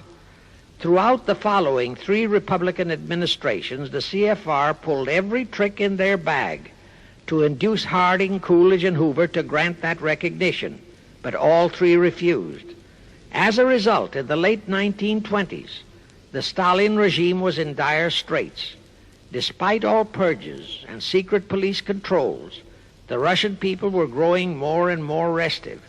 It is a matter of record, admitted by Litvinov, that during 1931 and 1932, Stalin and his whole gang were always packed and ready for instant flight. Then in November 1932, the conspirators achieved their greatest coup. They landed Franklin Roosevelt in the White House.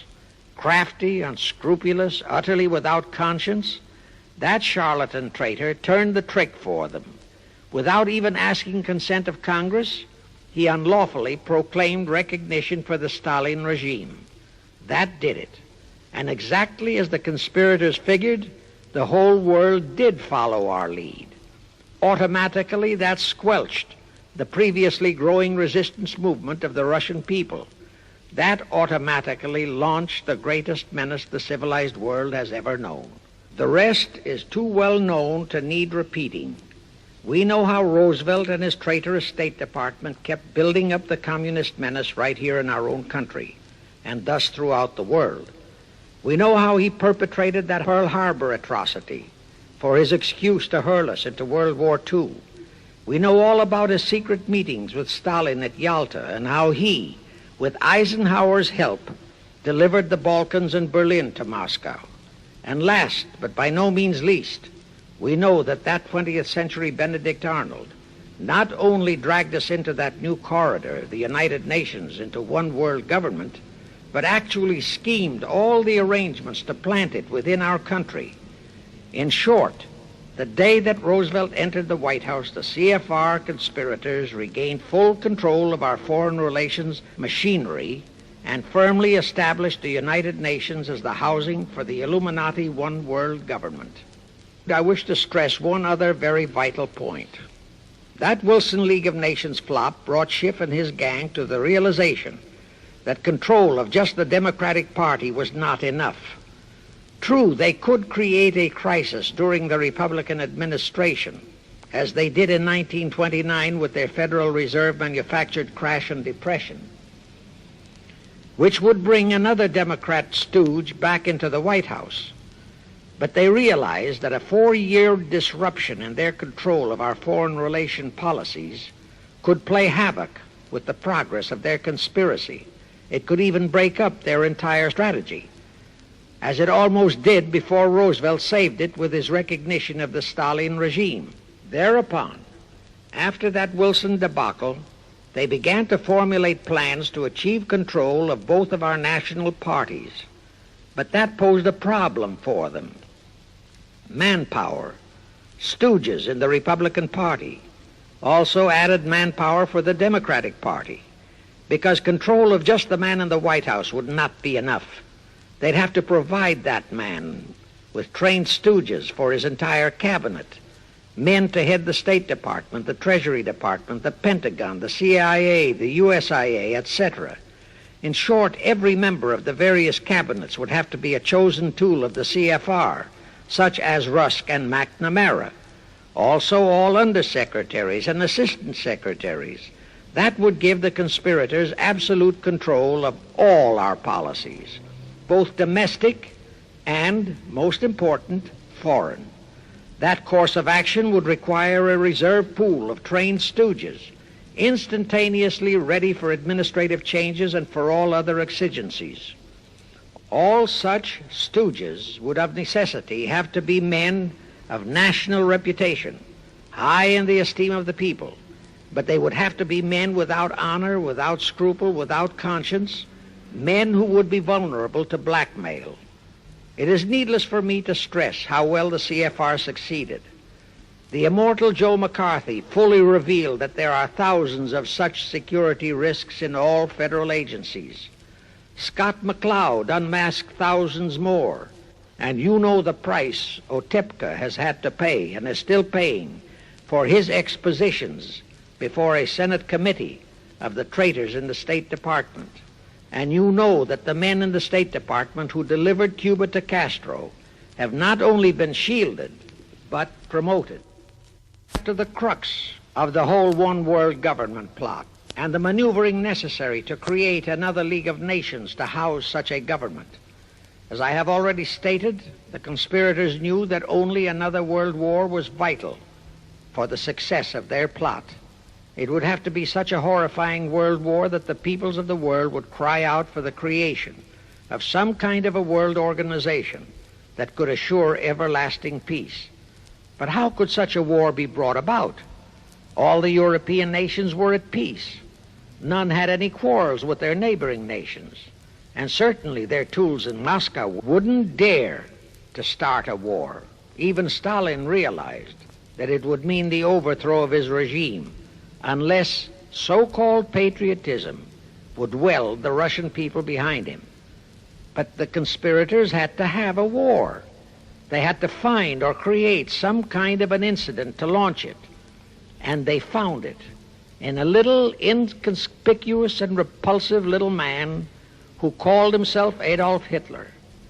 Hitler, an impecunious Austrian house painter, had been a corporal in the German army. He made the defeat of Germany into a personal grievance. He began to rabble-rouse about it in the Munich, Germany area. He began to spout about restoring the greatness of the German Empire and the might of the German soldiery. He advocated the restoration of the old German military to be used to conquer the whole world. Strangely enough, Hitler, the little clown that he was, could deliver a rabble-rousing speech, and he did have a certain kind of magnetism. But the new authorities in Germany didn't want any more wars, and they promptly threw the obnoxious Austrian house painter into a prison cell. Aha! Here was the man, decided the conspirators, who, properly directed and financed, could be the key to another world war. So while he was in prison, they had Rudolf Hess and Goering write a book which they titled Mein Kampf and attributed the authorship to Hitler, exactly as Litvinov wrote Mission to Moscow and attributed the authorship to Joseph Davies, then our ambassador to Russia and a stooge of the CFR. In Mein Kampf, Hitler, the pseudo-author, outlined his grievances and how he would restore the German people to their former greatness. The conspirators then arranged for a wide circulation of the book among the German people in order to arouse a fanatical following for him. On his release from prison, also arranged by the conspirators, they began to groom him and finance him to travel to other parts of Germany to deliver his rabble-rousing speeches. Soon he gathered a growing following among other veterans of the war, and that soon spread to the masses, who began to see in him a savior for their beloved Germany. Then came his leadership of what he called his Brown Shirt Army and the March on Berlin. That required a great deal of financing, but the Rothschilds, the Warburgs, and others of the conspirators provided all the money he needed.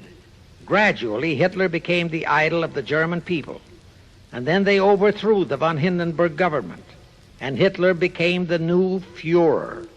But that still was no reason for a war. The rest of the world watched Hitler's rise, but saw no reason to interfere in what was distinctly a domestic condition within Germany. Certainly none of the other nations felt it was a reason for another war against Germany, and the German people were not yet incited into enough of a frenzy to commit any acts against any neighboring nation, not even against France, that would lead to a war. The conspirators realized they would have to create such a frenzy that would cause the German people to throw caution to the winds and at the same time horrify the whole world. And incidentally, Mein Kampf was actually a follow-up of Karl Marx's book, A World Without Jews. The conspirators suddenly remembered how the Schiff Rothschild gang had engineered the pogroms in Russia, which slaughtered many, many thousands of Jews and created a worldwide hatred for Russia. And they decided to use that same unconscionable trick to inflame the new Hitler-led German people into a murderous hatred of the Jews. Now, it is true that the German people never had any particular affection for the Jews, but neither did they have an ingrained hatred for them. Such a hatred would have to be manufactured, so Hitler was used to create it. This idea more than appealed to Hitler. He saw in it the grisly gimmick to make him the God-man of the German people. Thus, craftily inspired and coached by his financial advisors, the Warburgs, Rothschilds, and all the Illuminati masterminds, he blamed the Jews for the hated Versailles Treaty and for the financial ruination that followed the war. The rest is history. We know all about the Hitler concentration camps and the incineration of hundreds of thousands of Jews, not the 6 million, nor even the 600,000 claimed by the conspirators, but it was enough.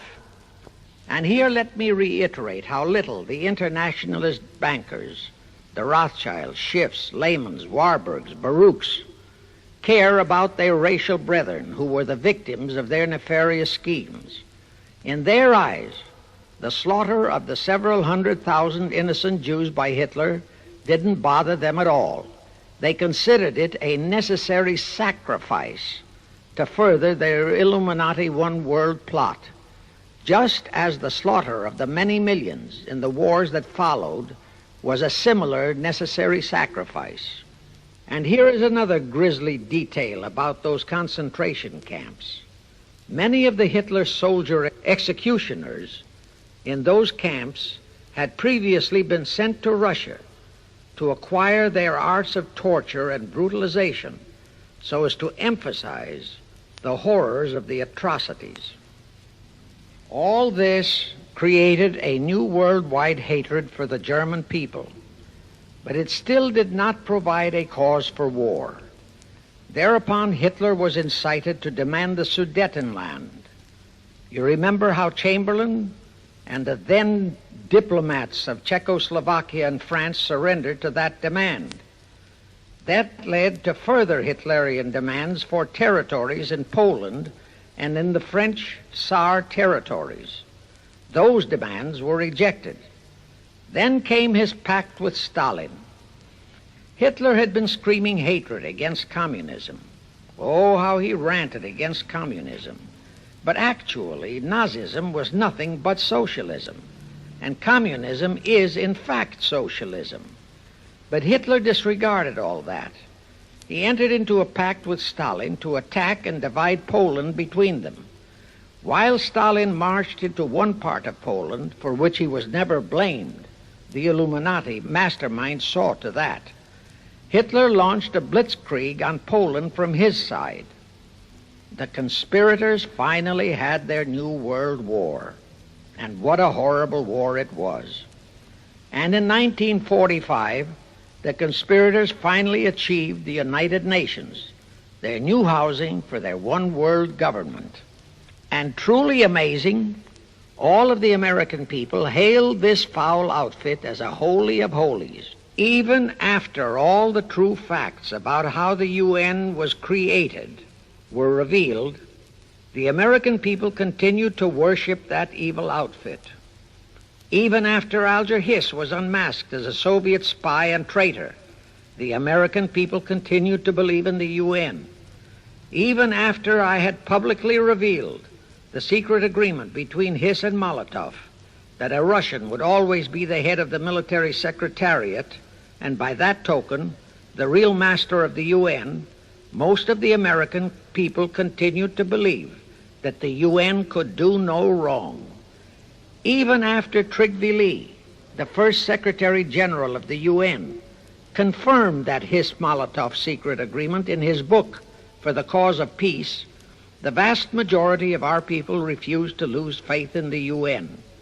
Even after the truth about the Korean War was revealed, how the Russian General Vasiliev, head of that UN military secretariat, was given a leave of absence by the UN so that he could take command of the North Koreans and Red Chinese who were fighting the so-called UN police action under our own General MacArthur, who by orders of the UN was fired by the pusillanimous Truman in order to prevent his winning that war. Our people still believed in the UN, despite our 150,000 sons who were murdered and maimed in that war.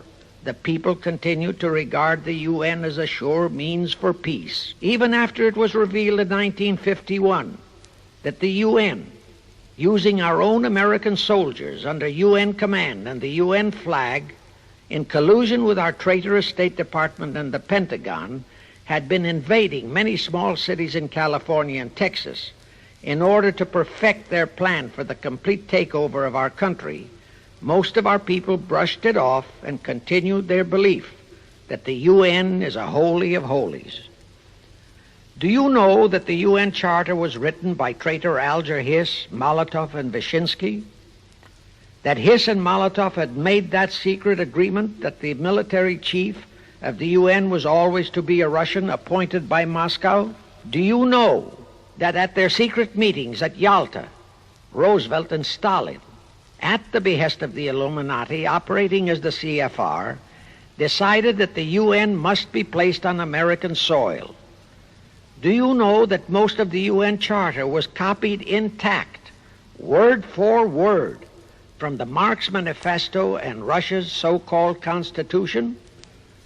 Do you know that the only two senators who voted against the UN so-called treaty were the only two senators who had read it? Do you know that since the UN was founded, communist enslavement has grown from 250 million to 1 billion? Do you know that since the UN was founded to ensure peace, there have been at least 20 major wars incited by the UN, just as they are now inciting a war against Little Rhodesia? Do you know that under the UN setup, the American taxpayers have been forced to make up the UN Treasury deficit of many millions of dollars because of Russia's refusal to pay her share? Do you know that the UN has never passed a resolution condemning Russia or her so-called satellites, but always condemns our allies? Do you know that J. Edgar Hoover said, "The overwhelming majority of the communist delegations to the UN are espionage agents"? And now, 66 senators voted for a consular treaty to open our entire country to Russian spies and saboteurs. Do you know that the UN helps Russia's conquest of the world by preventing the free world from taking any action whatsoever except to debate each new aggression in the UN General Assembly? Do you know that at the time of the Korean War, there were 60 nations in the UN, yet 95% of the UN forces were our American sons, and practically 100% of the cost was paid by the United States taxpayers? And surely you know that the UN policy during the Korean War was to prevent us from winning that war. Do you know that all the battle plans of General MacArthur had to go first to the UN to be relayed to Vasiliev, commander of the North Koreans and Red Chinese, and that any future wars fought by our sons under the UN flag would have to be fought under the control of the UN Security Council. Do you know that the UN has never done anything about the 80,000 Russian Mongolian troops that occupy Hungary? Where was the UN when the Hungarian freedom fighters were slaughtered by the Russians? Do you know that the UN and its peace army turned the Congo over to the communists? Do you know that the UN's own so-called peace force was used to crush, rape, and kill the white anti-communists in Katanga? Do you know that the UN stood by and did nothing while Red China invaded Laos and Vietnam? That it did nothing while Nehru invaded Goa and other Portuguese territories? Do you know that the UN was directly responsible for aiding Castro? That it does absolutely nothing about the many thousands of Cuban youngsters who are shipped to Russia for communist indoctrination? Do you know that Adlai Stevenson, of all people, said the free world must expect to lose more and more decisions in the UN? Do you know that the UN openly proclaims that its chief objective is one world government, which means one world laws, one world court, one world army, one world navy, one world air force, one world schools, and a one world church in which Christianity would be prohibited? Do you know that a UN law has been passed to disarm all American citizens and to transfer all our armed forces to the UN? Such a law was secretly signed by Saint Jack Kennedy in 1961. Do you realize how that fits in with Article 47, Paragraph 3 of the UN Charter, which states, I quote, "The Military Staff Committee of the UN shall be responsible through the Security Council for the strategic direction of all armed forces placed at the disposal of the Security Council," unquote. And when and if all our armed forces are transferred to the UN, your sons would be forced to serve and die under UN command all over the world. This will happen unless you fight to get the U.S. out of the UN. Do you know that Congressman James B. Utt has submitted a bill to get the U.S. out of the UN and a resolution to prevent our president from forcing us to support the UN embargoes on Rhodesia? Well, he has, and many people all over the country are writing to their representatives to support the Utt bill and resolution. And did you know that to offset the Utt bill and resolution, 50 congressmen, spearheaded by Schweiker and Moorhead of Pennsylvania, have introduced a bill to immediately transfer all our armed forces to the UN? Can you imagine such brazen treason? Is your congressman one of those 50 traitors? Find out and take immediate action against him, and help Congressman Utt. Now, do you know that the National Council of Churches passed a resolution in San Francisco which states that the United States will soon have to subordinate its will to that of the UN, and that all American citizens must be prepared to accept it? Is your church a member of the National Council of Churches? In connection with that, bear in mind that God is never mentioned in the UN Charter, and their meetings are never opened with prayer. The creators of the UN stipulated in advance that there should be no mention of God or Jesus Christ in the UN Charter or in its UN headquarters. Does your pastor subscribe to that? Find out. Furthermore, do you know that the great majority of the so-called nations in the UN are anti-Christianity, that the UN is a completely godless organization by orders of its creators, the CFR illuminati? Now, Have you heard enough of the truth about the Illuminati's United Nations? Do you want to leave your sons and our precious country to the unholy mercy of the Illuminati's United Nations? If you don't, write, telegraph, or phone your representatives and senators that they must support Congressman Utt's bill to get the U.S. out of the UN and the UN out of the U.S. Do it today, now, before you forget. It is the only salvation for your sons and for our country. Now I have one more vital message to deliver. As I told you, one of the 4 specific assignments Rothschild gave Jacob Schiff was to create a movement to destroy religion in the United States, with Christianity to be the chief target. For a very obvious reason, the Anti-Defamation League wouldn't dare to attempt it, because such an attempt could create the most terrible bloodbath in the history of the world, not only for the ADL and the conspirators, but for the millions of innocent Jews. Schiff turned that job over to Rockefeller for another specific reason. The destruction of Christianity could be accomplished only by those who are entrusted to preserve it, by the pastors, the men of the cloth.